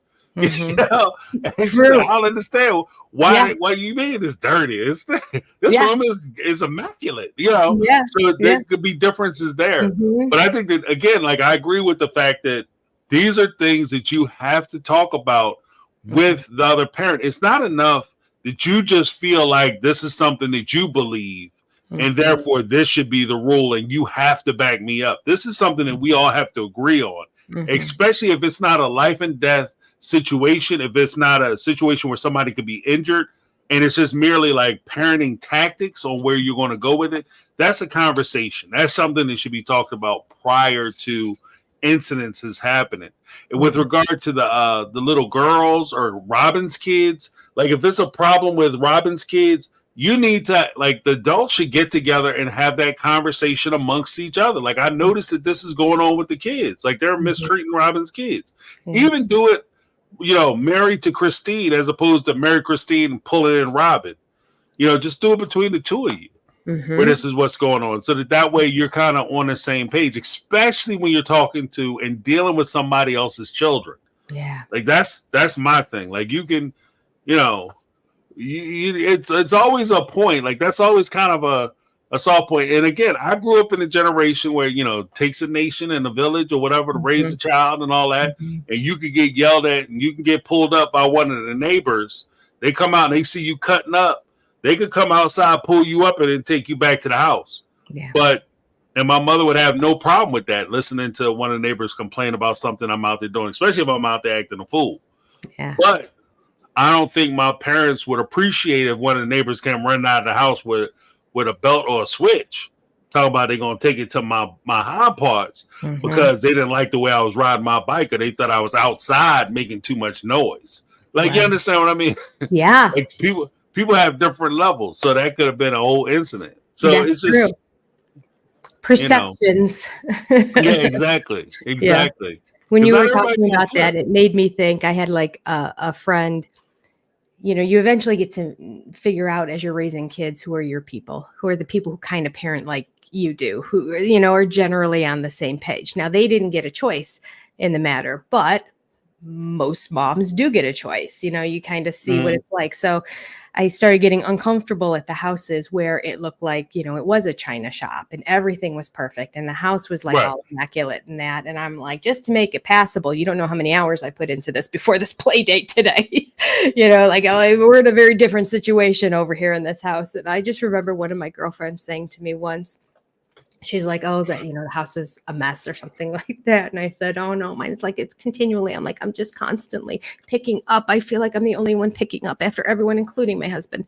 Like, I just feel like this is what I'm doing constantly throughout the day and trying to fit work in between, because I was working from home at the time. And my girlfriend said, she goes, we have a rule in our house that there's no socks are allowed in the kitchen. And I was like, what? And I said, what are you talking about? And she goes, well, the floor is so sticky that if you're walking with socks, they stick. Oh, wow.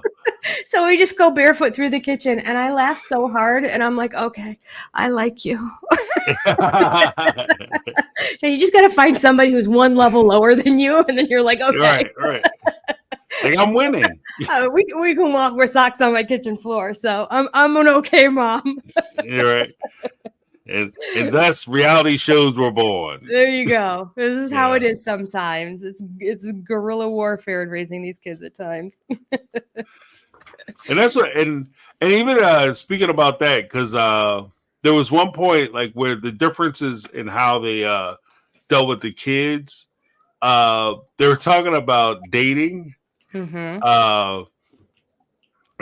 like just the differences in how you deal with each child. And what Meri wrote was, she said, I'm a fortunate position with Mariah when it comes to dating. While she has shown some interest in young men and looks forward to dating in the future, she is committed to remaining in our faith and living our plural lifestyle. With this belief comes her commitment to remain virtuous and chaste until marriage. She holds high expectations and standards for herself concerning dating, kissing, and intimacy, and she has every intention of living up to them. She plans on finishing high school, go on to college, and work towards her dream of becoming a doctor, and has said many times she does not intend on getting married until she thought the last few years of college, getting through the last few years of college. Yeah.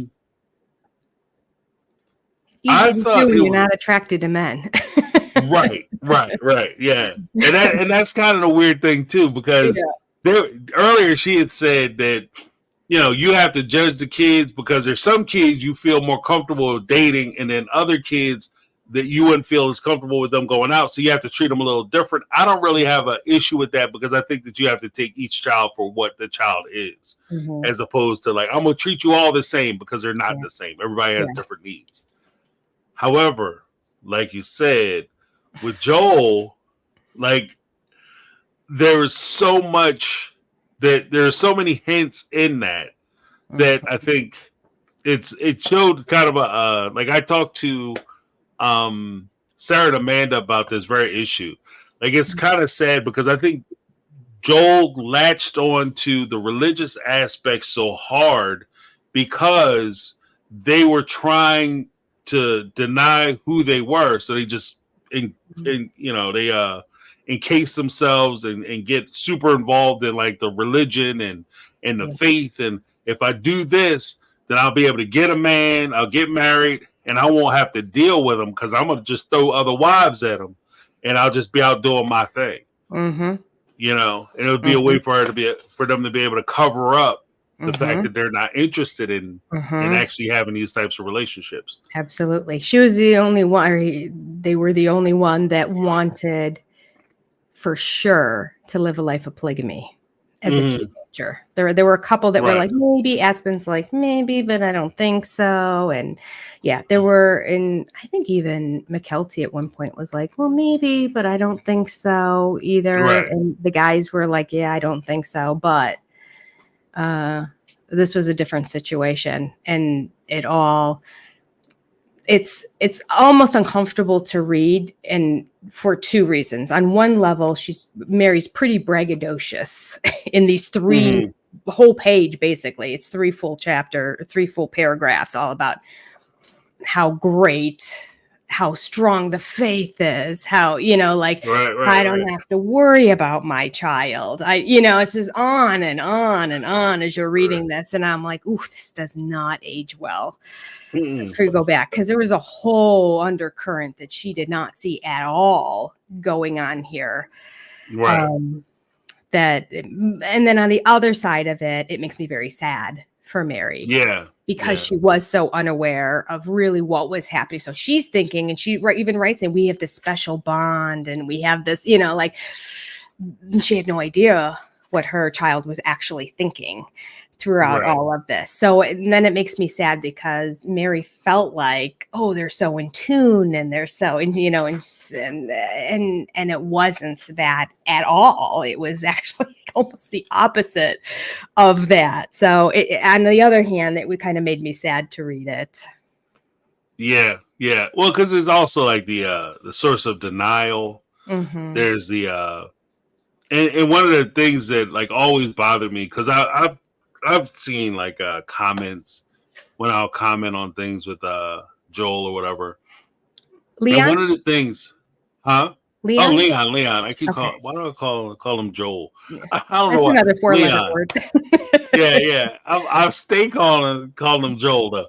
But and I wasn't sure what you were talking about at first. I'm like, oh shoot, I missed what he was talking about. Who's Joel? Right. Who the hell's Joel? Oh, we're talking about Leon. Okay. Who's this Joel person? One of the things that bothers me with Leon is just the fact that they had to stay hidden for so long. They had to deny who they were.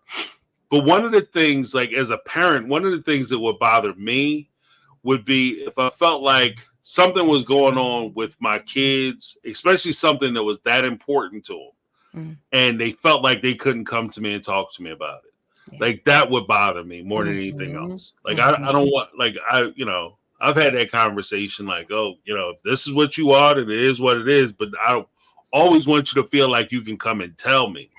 Like I'm not going to judge you or disown you or put you out because you're doing whatever. Like I just want to know, because it's not just I want to know because I need to know. Is I want to know because if this is who you are, then I want to be a part of your life. And so in order for me to be a part of your life, I have to know what it is you're going through, who you are. Like I want to know who you are. And so it's a shame that Leon kept that hidden for so long, because to a degree, Meri didn't really know her daughter, her then daughter, but she didn't know her child as well as she thought she did. And when you go back and look at it too, Leon came out to all of the sister wives and the dad all at one time. Meri wasn't privy to that information before that. Meri was shocked and like really didn't know how to react. Like, so you can tell this was not on her radar whatsoever. But that had to have been hurtful too. I mean, luckily Leon didn't talk to Robin about it first, because oh my goodness, we'd never hear the end of that. Because we just read in the last chapter how Robin is just so, the kids keep coming to me and I'm the special person who they can share things with. And so luckily that didn't happen. But I am sure that also had to have been, on top of the fact she had no idea this was going on inside Leon's head. Also, Leon didn't feel close enough to Meri to sit down and talk to her first and say, in this meeting that we're about to walk into, I just want you to know this is what I'm going to share. Or in the future, I'm going to, or however, everyone found out at the same time. And that had to have been hurtful to Meri too, just in general. And then also to the knowledge of, I thought we had, as she put in here, this very special bond and, this link that the two of us have that's unique and special, and we really know each other. And she's just this, special person looking for the right husband, but she's going to hold out until she gets that degree because school is so important. No, so all of that went by the wayside. So that had to have been a real blow for Meri during that time, and probably also why it took her longer to recuperate from it, because I'm sure she was recuperating from the information in general, which was such a shock and not on her radar at all. And then also from the realization, I don't have the connection with my child that I thought that I did. And so it was had to have really blown her world up, because this is her only child too. Everyone else had this plethora of them, and she's like, this is my one.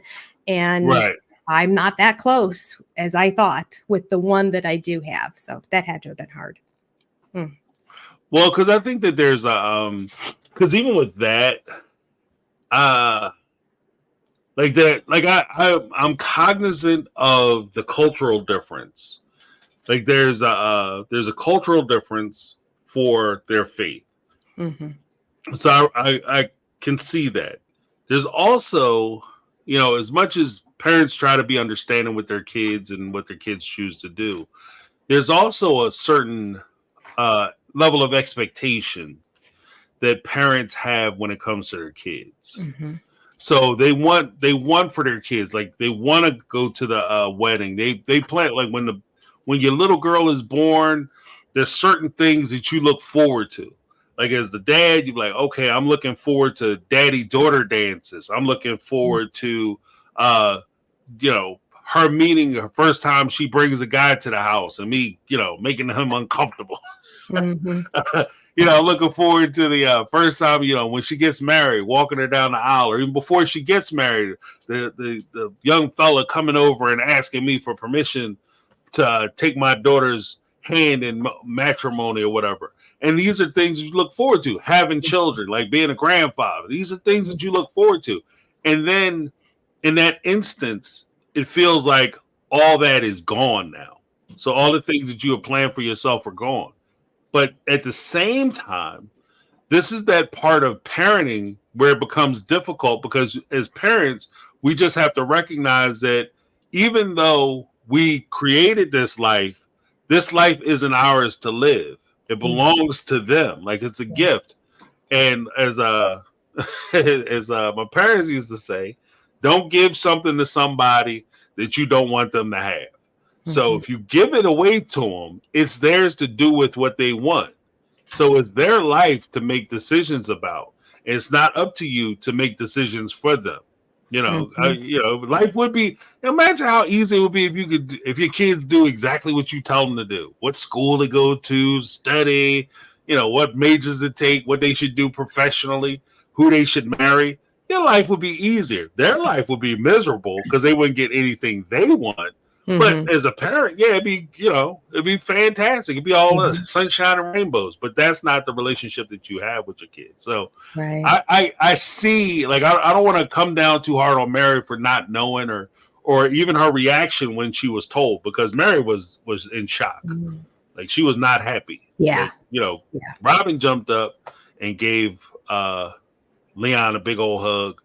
But I also understand that there's a big difference between somebody else's kid doing something and your kid doing something. Right. It's easy to support somebody else's kid doing something. Oh, I'm open-minded and they're doing this and I'm okay with it.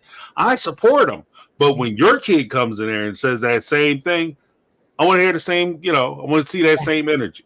Yeah.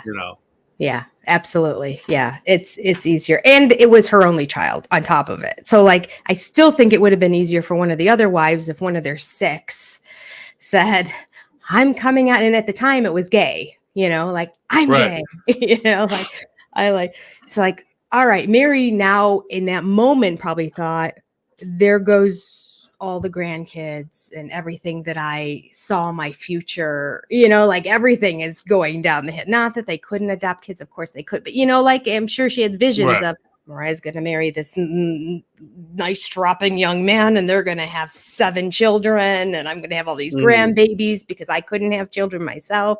And so those grandbabies, I'm going to now live vicariously through them. So, like, I think her whole dream started fizzling out in front of her eyes at that moment, whereas somebody else would have been, like, maybe shocked, but, like, the entire dream of what their future looked like wouldn't be blown to pieces. Because one of the children did something they didn't expect, whereas her whole world did something she didn't expect. Right.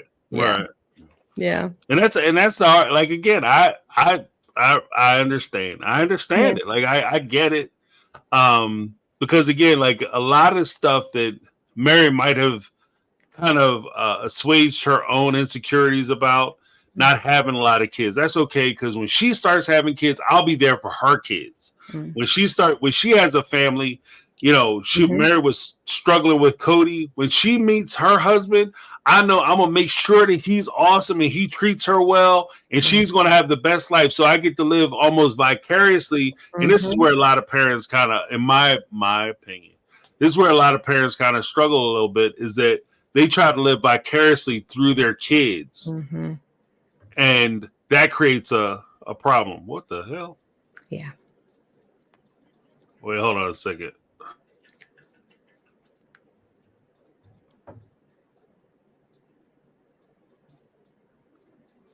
Do you hear that? I hear no, you sound the same.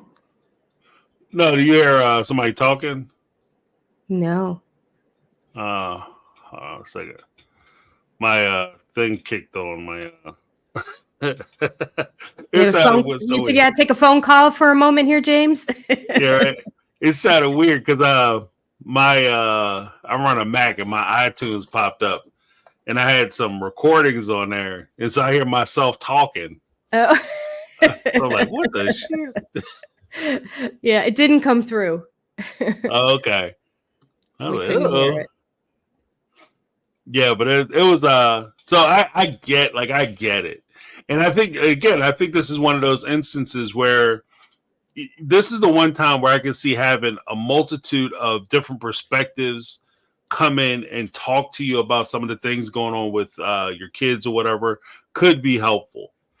Because I do think that it kind of helped. I I think it kind of helped I pass was it just for normal. responding to her. The Gremlins, yeah, right. Um, because I think Robin's response actually helped Mary, or at least for the show. I don't know if it really helped her as far as getting past everything that she had learned, but I think it helped her get past it on the show because she was gobsmacked when Leon came out and dropped that bomb on her. Yeah. Mary didn't know what to say. No. Like I think like because I've seen that before. Like a parent find out their child is you know, different than what they thought they were going to be. Mm-hmm. So they thought they were hetero. They come out homosexual. Mm-hmm. Then all of a sudden, the parent has a sense of embarrassment. So I have seen that before. You know, where the parents are. It's not just like they're upset per se about the child being part of the LGBTQ plus community, but they're also embarrassed now. And then the fact that it's on TV, that could have been an additional thing as well. Yeah, yeah. She had cameras there on top of it.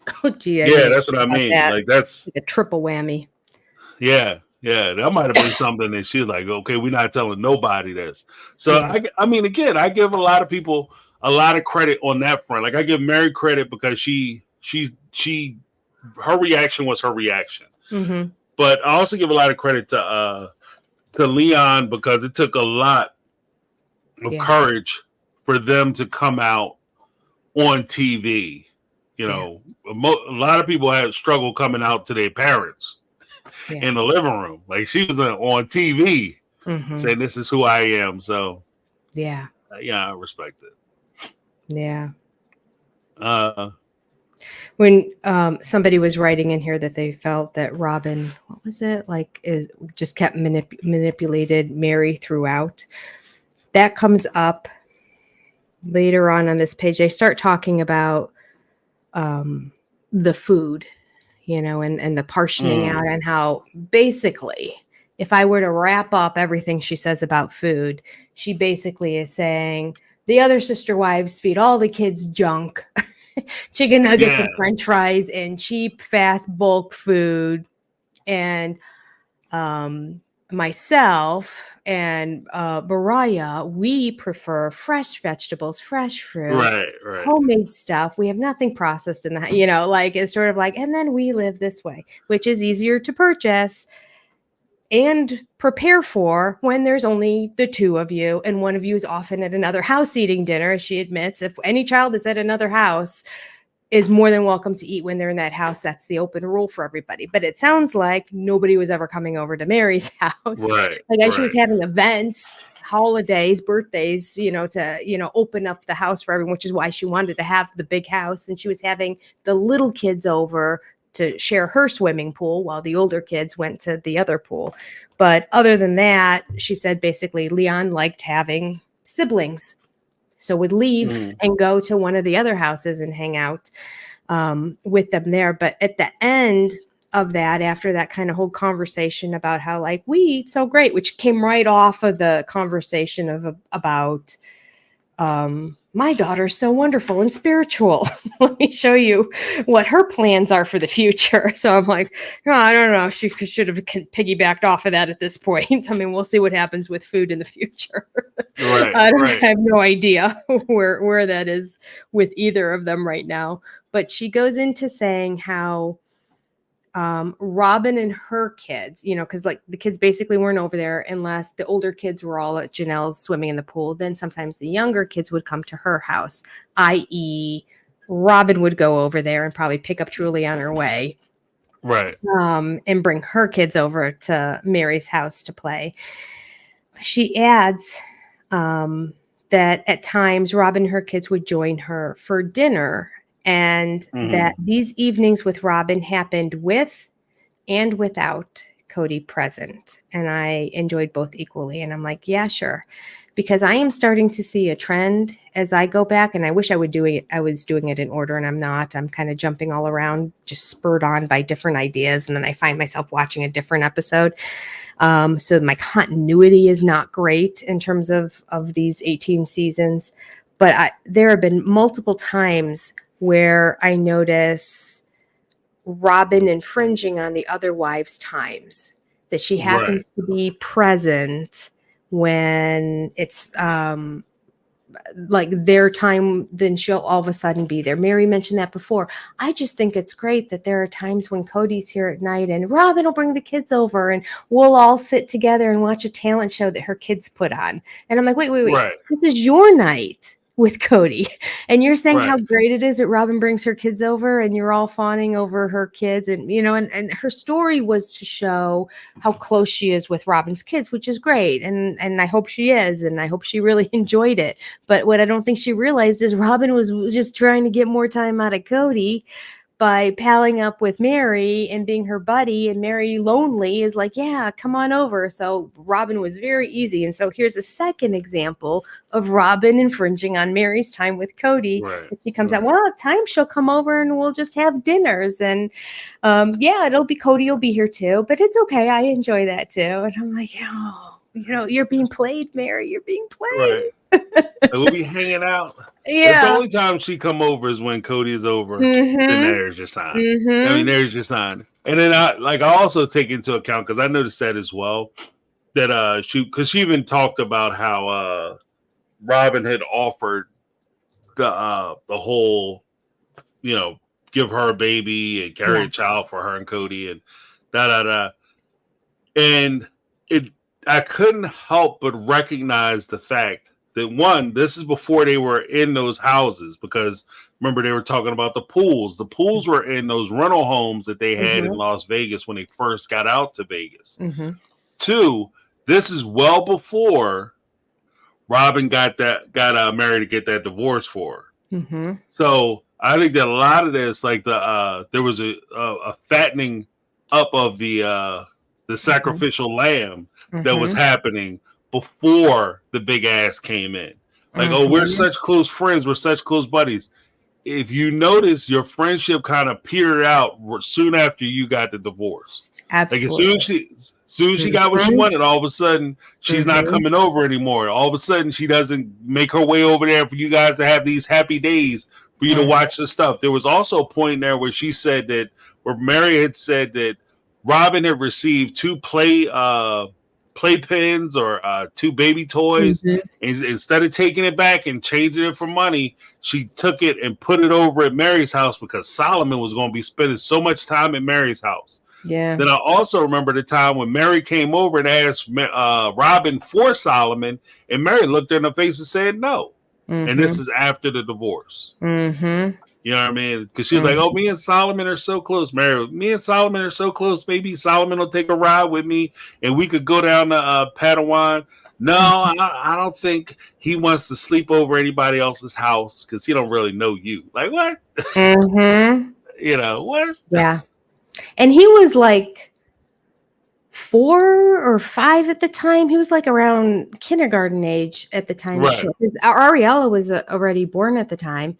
And for her to ask that, and then Cody to say in that scene, well, he's never slept over anybody's house. And Meri's like, that's not true. He slept over my house once. Right. And I'm like, once in 5 years? You were talking about, like, I've got baby clothes, I've got a jumper, I've got, you know, like, I've got everything set up. Like, her idea was he would be over there all the time.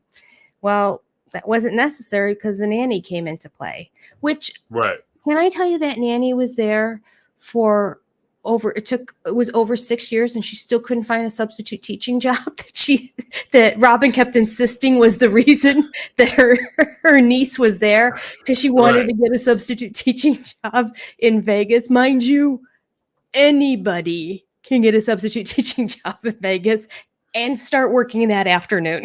Like, you probably don't even have to clear any of the clearance that you go through. Like, oh, we'll run the police records and your fingerprints later. We just need somebody in the classroom today. We need a warm body, We don't have a teacher right now. Their teacher is out, called in sick. We have no subs. So, and she had a teaching degree.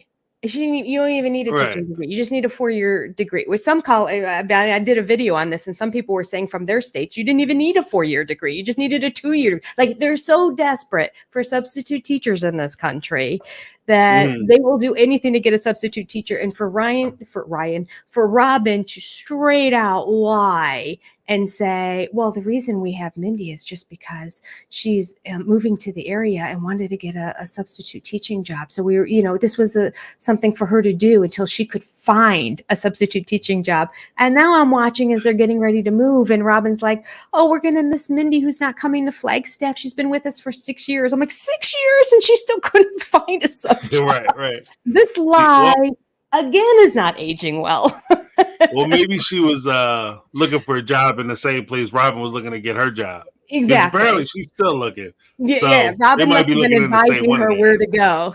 There's the Right. problem. So it is what it is. But I do think it's funny, like even talking about like the nanny situation. Like I think it's funny that if you are saying that you needed to have a nanny because you couldn't take care of your kids, then wouldn't that same person be okay with a woman who's supposed to be the child's mother also taking the child as opposed to you kicking money to the nanny? If she's willing to do it, why not just say, man, nanny, you can have the day off. Meri is taking Solomon for the day. Two of them. I mean, I would Christine think. was hurt. She told her that it hurt her feelings and that she couldn't believe that she was going to hire a nanny. Oh, I'm only doing it because she's looking for a sub job. I'm trying to help her out right now. Just lies. And then there's Meri with this big house and all the apparatus that you would need for a child, and wanting to have more children on top of it, like desperate for the love and attention of all these little kids. And she's withholding it from her because she has to have the nanny so she can work.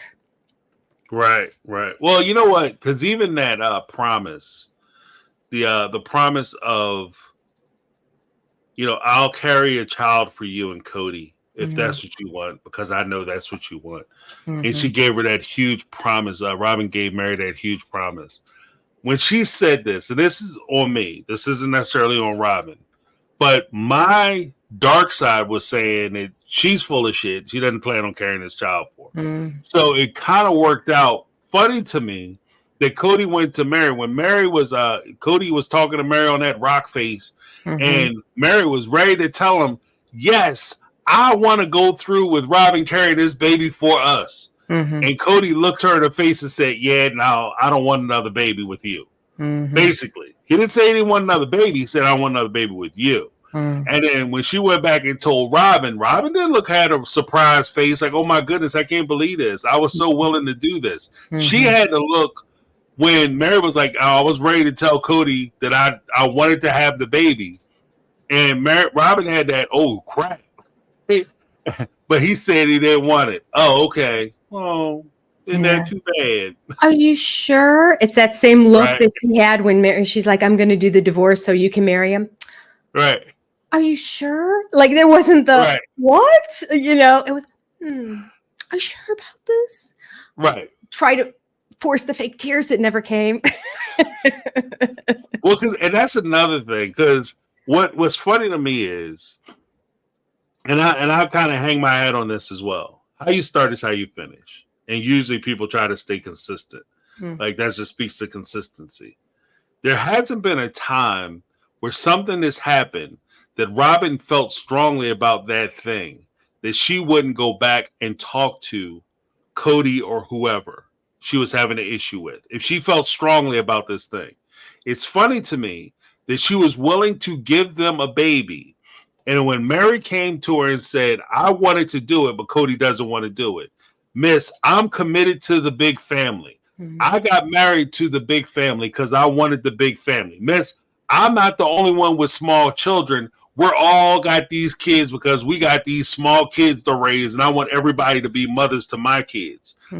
Why wouldn't you want to say, no, Meri, we're going to go talk to Cody. Me and you are going to go talk to Cody because I want to raise my kids with my sister wife. And I think it would be so awesome that this would actually be, think about it like this, at least from my perspective, that child would actually be the Trinity child, because it would have the genetics of Meri and Cody, and Robin would have carried her or him or her and delivered them into the world. So that would have been all three of their children, their child simultaneously. There would have been a stronger bond anywhere. Yeah. But for some reason, it wasn't strong enough. She just didn't feel the strength to go fight that fight for Meri. Yeah. So I just think that's funny. Yeah. And thank God in the end, right? Oh, yeah. Can you imagine? I mean, Meri would still be there with the family. That would Right. be the thing she would hold over her to the very end, as like one of the things that Meri wrote in here when Meri said, where is it? Oh, whenever I talked to Robin about this. Okay, what were we talking about? Oh, empty nesters. We were talking about being empty nesters, and she was talking about Mariah's getting ready to go to Utah for college in the future, and I'm going to be an empty nester. I have to figure out what my place in this family is going to be again. It's going to be a new chapter in my life, an evolution of being a sister wife. But whenever I talk to Robin about this, she is so cute. She says, "You still have kids, Meri. You still have kids." She insists. I'm like, yeah, she insists. She's been insisting that you stay a part of that family. Right. Even throughout everything that went on, and Cody saying, "I don't want you and I'm not coming back." And Robin's still insisting, no. Right. We're still sister wives. Don't give up. I can tell that there's a part of him that still wants you. Like, yeah. So that started all the way back here. Meri already started planting the seeds of, I don't know what my place is here. I don't know what I'm going to do. And Robin started right away from the get-go. No. I'm having these kids and they're your kids too.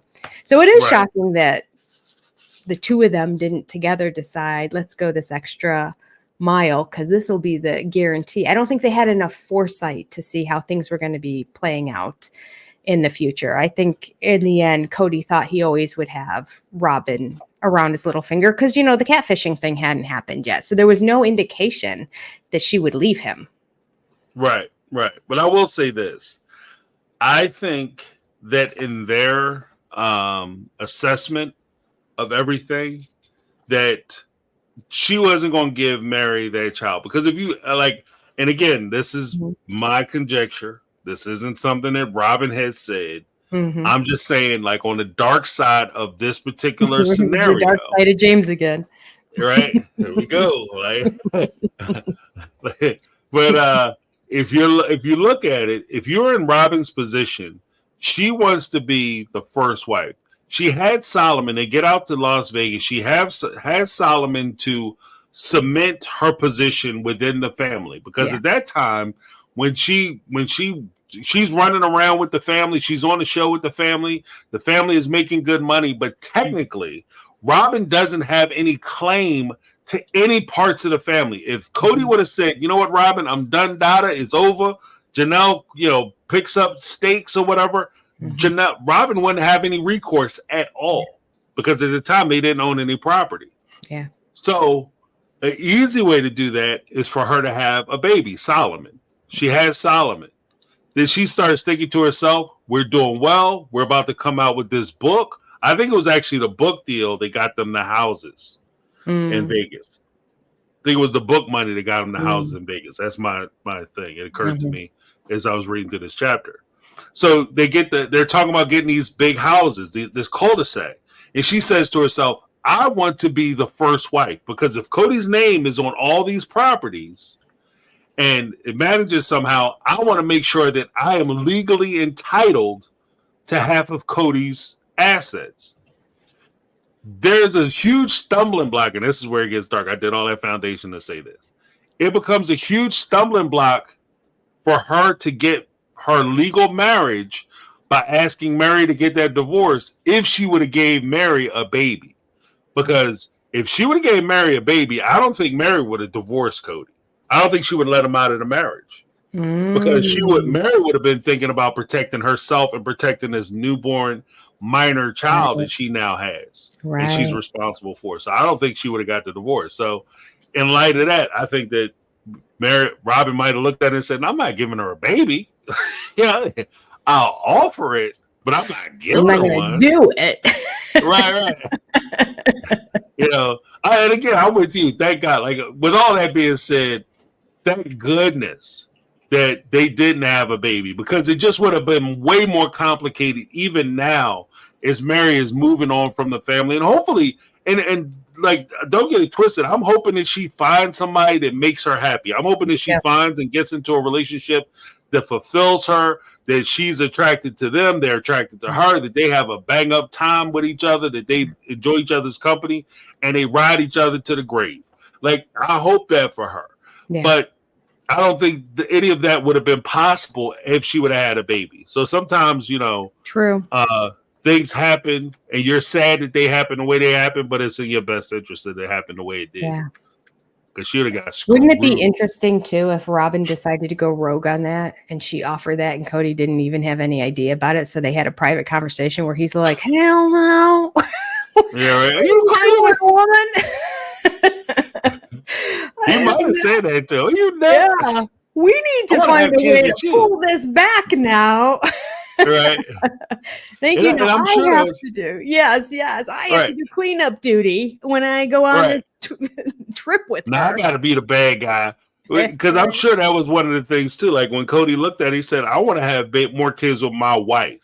Like you're my new wife. I'm excited about this relationship. I want to expand this relationship. I'm not trying to go back." Because he was already having problems with Meri. So I can see that. And then there's also the like with the whole idea of Meri offering Meri out and her accepting, like, it's just like, I just think there was the offer itself, unless if you're not planning on doing it, is extremely cruel. Yeah. It's an extremely cruel thing to do. Yeah. Yeah. Yeah, Meri got played a lot throughout these seasons. Yeah. It's sad. Yeah, it is sad. But did you somebody has sent me that interaction too? Like, I don't know if you saw, there was a podcast. I think it was last week. Meri. Yeah. Yeah. And she's still defending Cody in that podcast. Of all podcasts to do, the only way I know, I didn't know that person had a podcast. I can't think of what her name is, but the only way I know that lady is she's the one that was having the affair with Tiger Woods when his wife found out and did the smashing of the car that day. That was her? That's her. And she has a podcast, and that's who Meri chose as the person. And she knew nothing. Did you listen to it? Yeah. Yes. I'm like, did you do any research? Like on this, you claim that for a whole year she was trying to get her on the show, which means, she was probably trying to get all four of them, and everybody else, and whoever's working for her was just reaching out to anybody and everybody, just come on the show. So Meri's the one that acquiesced in the end. But I'm like, Meri needs a better team.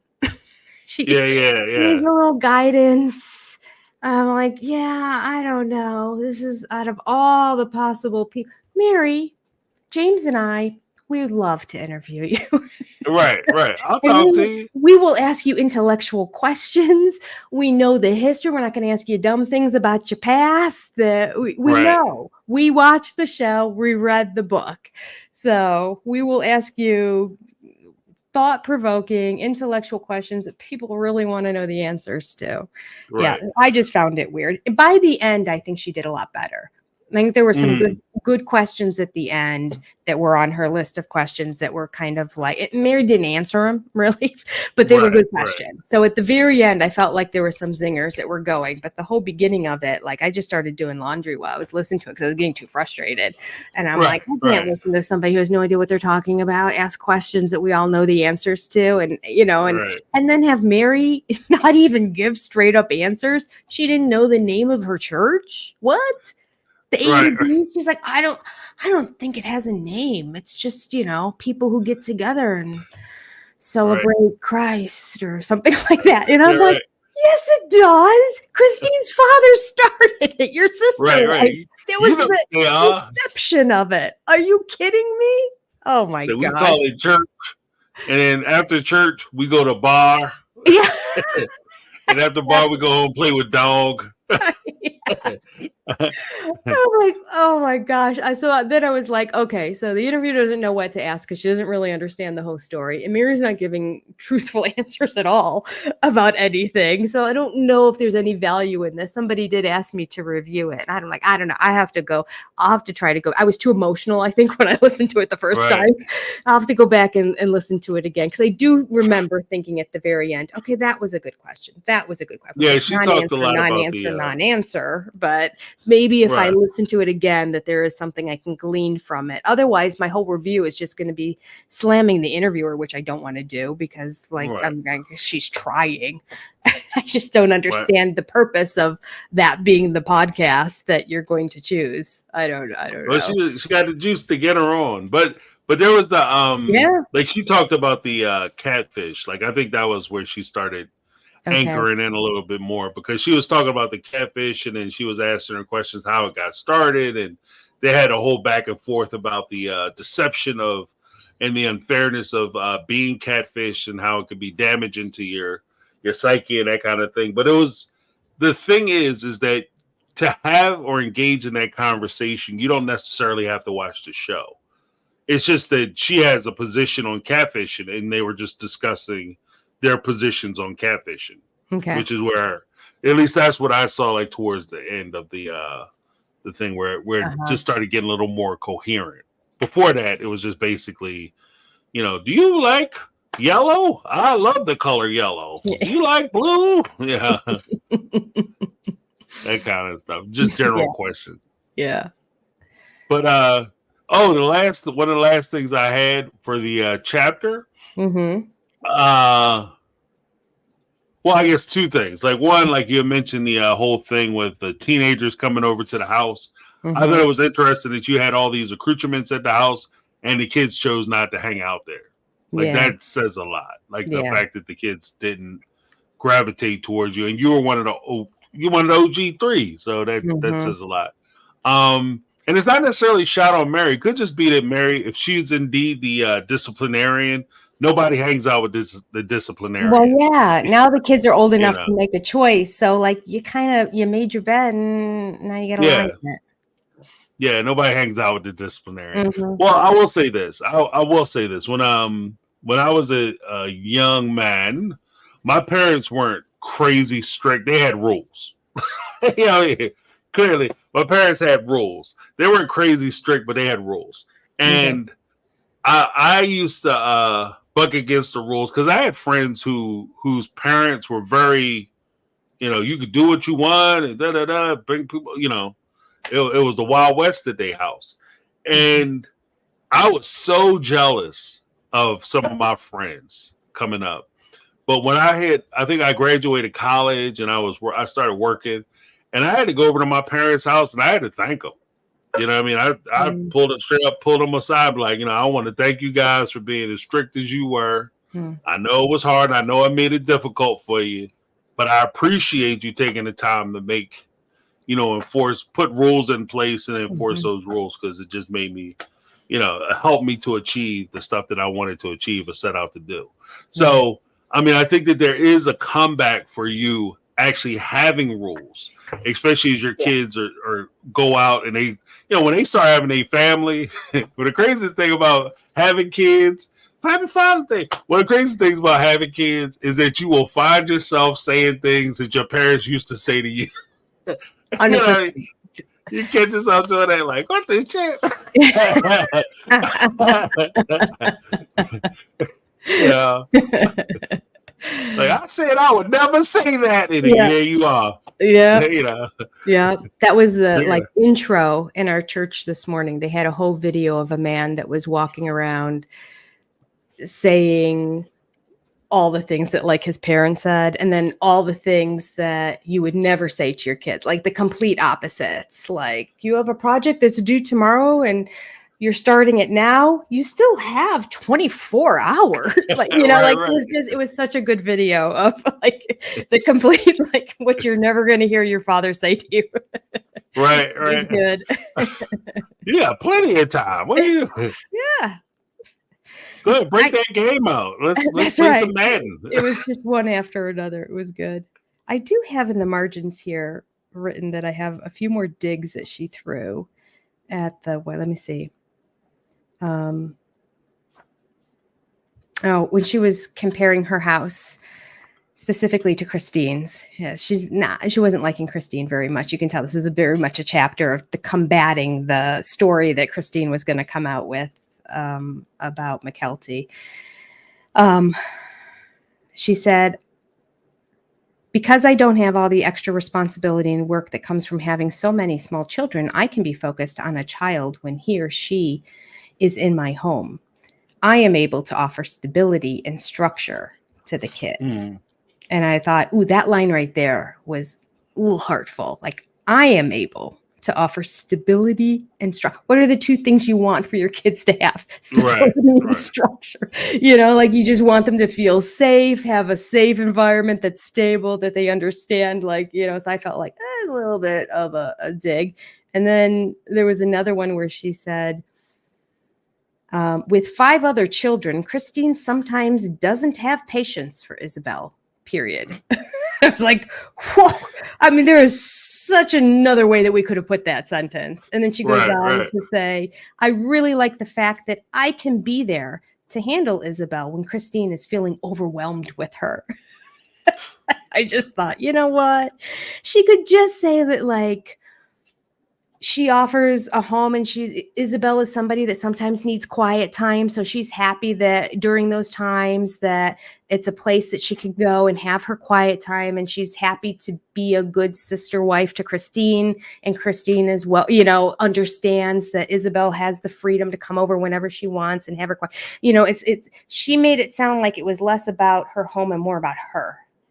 You know, when she was saying this. And so I just felt like, boy, that could have been worded so differently. And she finishes it with, Christine will joke from time to time that Isabel should come live with me since she loves being at my house so much. And which we heard on the show too. Christine did admit at one of the interviews that Isabel and Meri have a close relationship. And there are times that she'll go and spend the night over with at Mary's house too. And then she goes on to say, half the time, I'm not sure that she's joking. And then she ends the paragraph right there. Like, she just really wants to get rid of Isabel. I'm like, I don't remember Christine and Isabel having, I mean, of course the show doesn't show everything. So I don't remember that much conflict. I do remember Christine mentioning it at one point in reference to, sometimes Isabel and her, you know, when they get into tiffs, Isabel can go to Mary's house because she enjoys the quiet and she has a special connection with Meri. And that's what she loves about Sisters. This is a propaganda program here.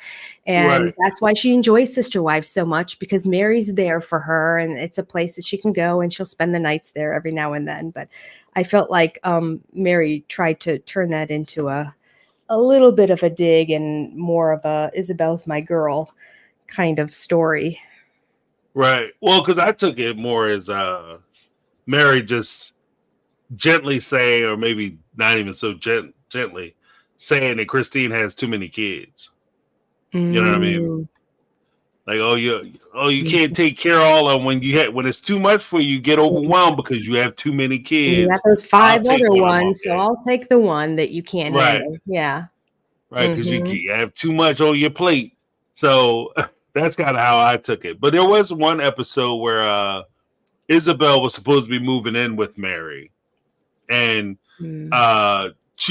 Christine had walked her over. It was when they were living in the cul-de-sac, and Meri had set up a little room for Isabel. But I just thought maybe it was part of the propaganda program where they set it up like, this is a great opportunity for one of the other mothers to step in and mother the other kids. And we have all this room and all these houses, and we're all seen as the mothers. And I can pick up where she drops off because, you know, she's too much for her or whatever. And she needs my kind of discipline. Wouldn't that be funny if that was like pretty much sort of set up for the show? Like they say, do you ever have a situation like this? And like, well, Isabel is close with Meri. And then like, Meri, would you be interested if she, you know, like, and she talked to Isabel. And so it was really kind of done for the show. And then Meri turns around and writes in her book. Like, and there's no way Christine can combat it because in the show she came out and said, yeah, she has this great. Yeah, right. She's awesome with Isabel. Yeah. But I think that there's a point too where kids, as they start to come into their own, they're trying to find their own adulthood. Yeah. Their own way in the world. They're going to bump heads with their parents. Yeah. Because you are the gatekeeper to adulthood, really. Mm-hmm. You're kind of in their way because you're the one that's restricting and restraining them from being able to do the adult things that they feel like they're entitled to do. Mm-hmm. And so you're going to bump heads. It's natural. It's natural. Yeah.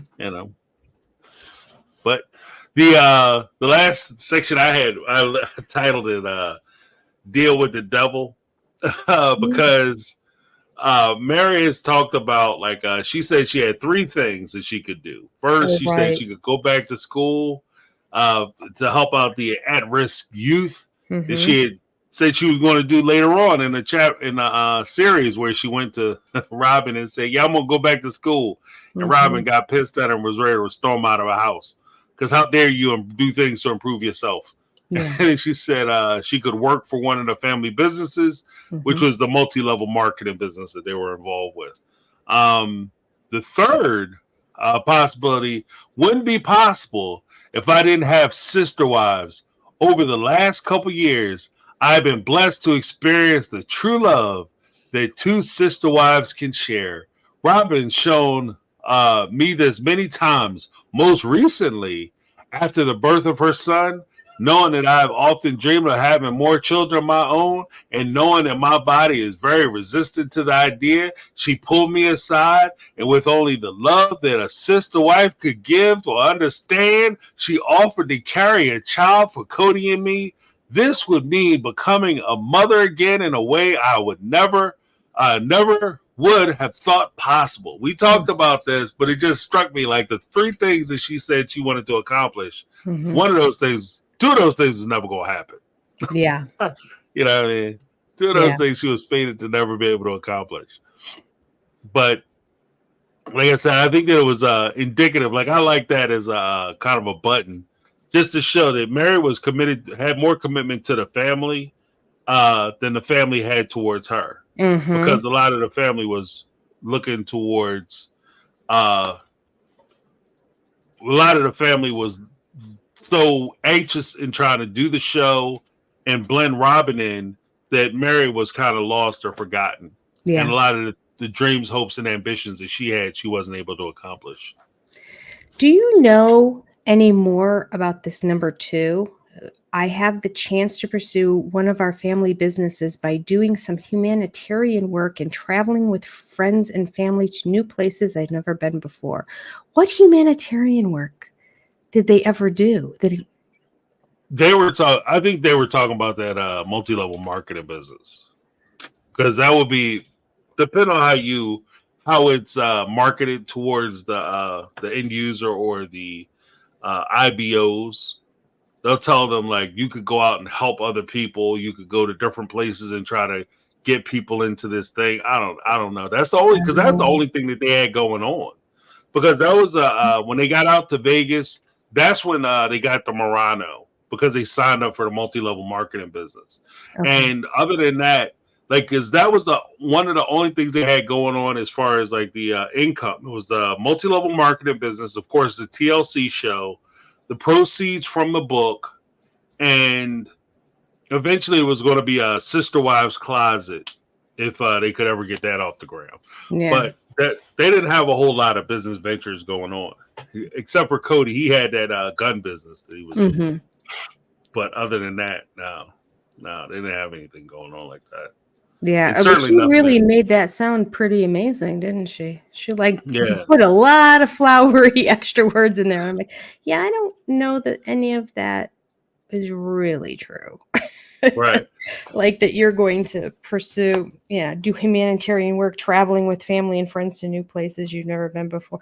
Or is it just, I'll pursue the family business by the humanitarian work throws me off. But if we got rid of that line, it would be pursue the family business and travel with family and friends to new places I've never been before, because I'd be working so hard for the family business. I'd be making extra money and maybe earning cruises and trips and traveling with friends that I would meet in the business. That makes sense. The whole humanitarian work part, I don't get that whatsoever. Or maybe she thinks when she would travel there, she would then do humanitarian work while she was there on, in whatever part of Mexico or wherever she would end up on her vacation. So but it's just written so poor. That whole thing is written so poorly. It begins in the middle of the paragraph. Here are the 3 things. And then she does the 1, 2, and she doesn't even say 2. So it's kind of confusing because those 2 sentences, the humanitarian work, threw it off. I'm like, are these 2 different things? Is it the family business and who doing humanitarian? Because I thought that was 1, 2, 3. Right. Like the whole grammar and structure of this is so terrible. Then we start a whole new paragraph and we start talking about the 3rd possibility. I thought we were talking about something else at first. And then when we started talking about the baby, I'm like, oh, wait. I think this is number 3. Right. Oh, the grammar in this book is crazy. Well, I think too, like with the because even with the multi-level marketing businesses, a lot of those are they sell it in a way that you're actually supposed to be helping people. So by you doing the business, you can help other people realize their dreams of being millionaires too.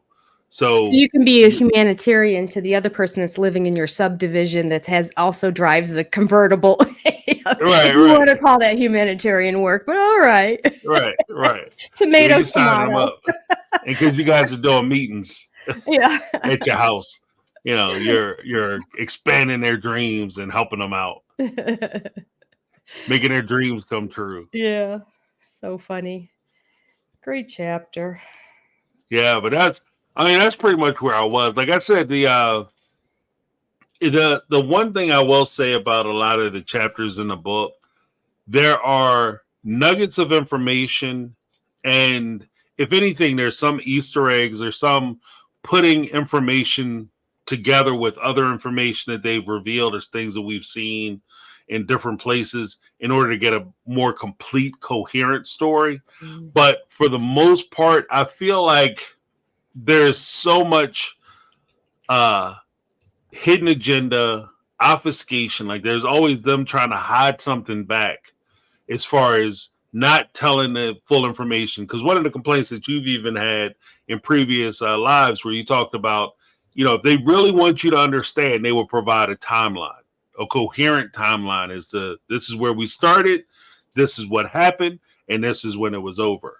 But very seldom do they do that. They kind of start in the middle, kind of like a Tarantino film or whatever. They start in the middle, and then they kind of work their way backwards so that they can work their way forward again. And then you wind up with the end or the resolution towards the end, but you don't know where you started or where you finished.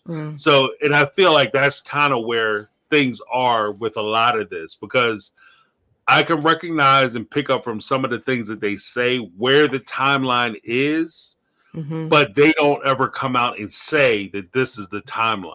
Yeah. This is how it started. I mean, I pieced together based on some of the stuff they were saying, like the pool and all that this was the first rental house they had in Vegas, and not the homes that they had, like the 4 or 5 homes, the 4 homes they had in the cul-de-sac. Yeah. Yeah. So. Yeah, that's true. Yeah, you have to be a detective to really figure this out. And really, if you're a good detective, you realize a lot of it's BS. Right. Yeah, because it just doesn't make sense. Like a lot of it, when you pare it all down, it doesn't make sense. Right. Yeah. Still good stuff, though. I'm gonna be sad when this book ends. Yeah, because we're what is it? We have this, and then we have.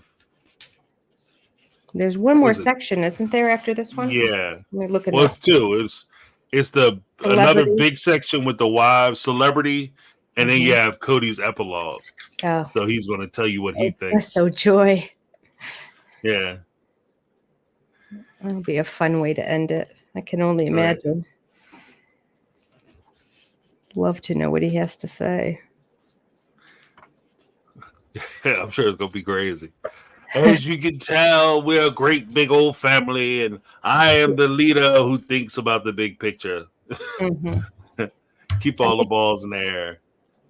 But they're all strong, independent women, so it's okay. Right. Okay. Got a guest star. It's officially 10 o'clock. My cat has let me know. You're right. Where's my food? I will You're jump right. all the way on top of your desk if you will not listen to me meowing at your feet. Right. So you know what time it is. That's right. Well, I mean, perfect timing because that's all I had. I think I've That's all I have too. exhausted all my points. Yeah. But before we go, I want to make sure I give a huge shout out and a big thanks to all our mods. I got Lizzie B in the house as well as Rochelle J. I think J Baby, she might have popped in and popped out. But I want to thank the mods. Also, you had some mods in there too? I saw a couple I do. I know Lynn Skinner is here for sure. Yep. But I'm not sure. Last time I said I didn't think Lynn Vaughn was, but Lynn Skinner said, yeah, Lynn Vaughn was. So she may have popped in and out too. Okay. But from what I can tell, I think Lynn Skinner was the main one. I was trying to glance over as much as I could. But yeah, I think that's the main one that was here. So thank you very much, Lynn, for being here. Yeah, thank you guys. And appreciate the chat once again for hanging out with us, keeping everything lively, keeping everything friendly. You know, hanging out on a Sunday night. On the way out. Right?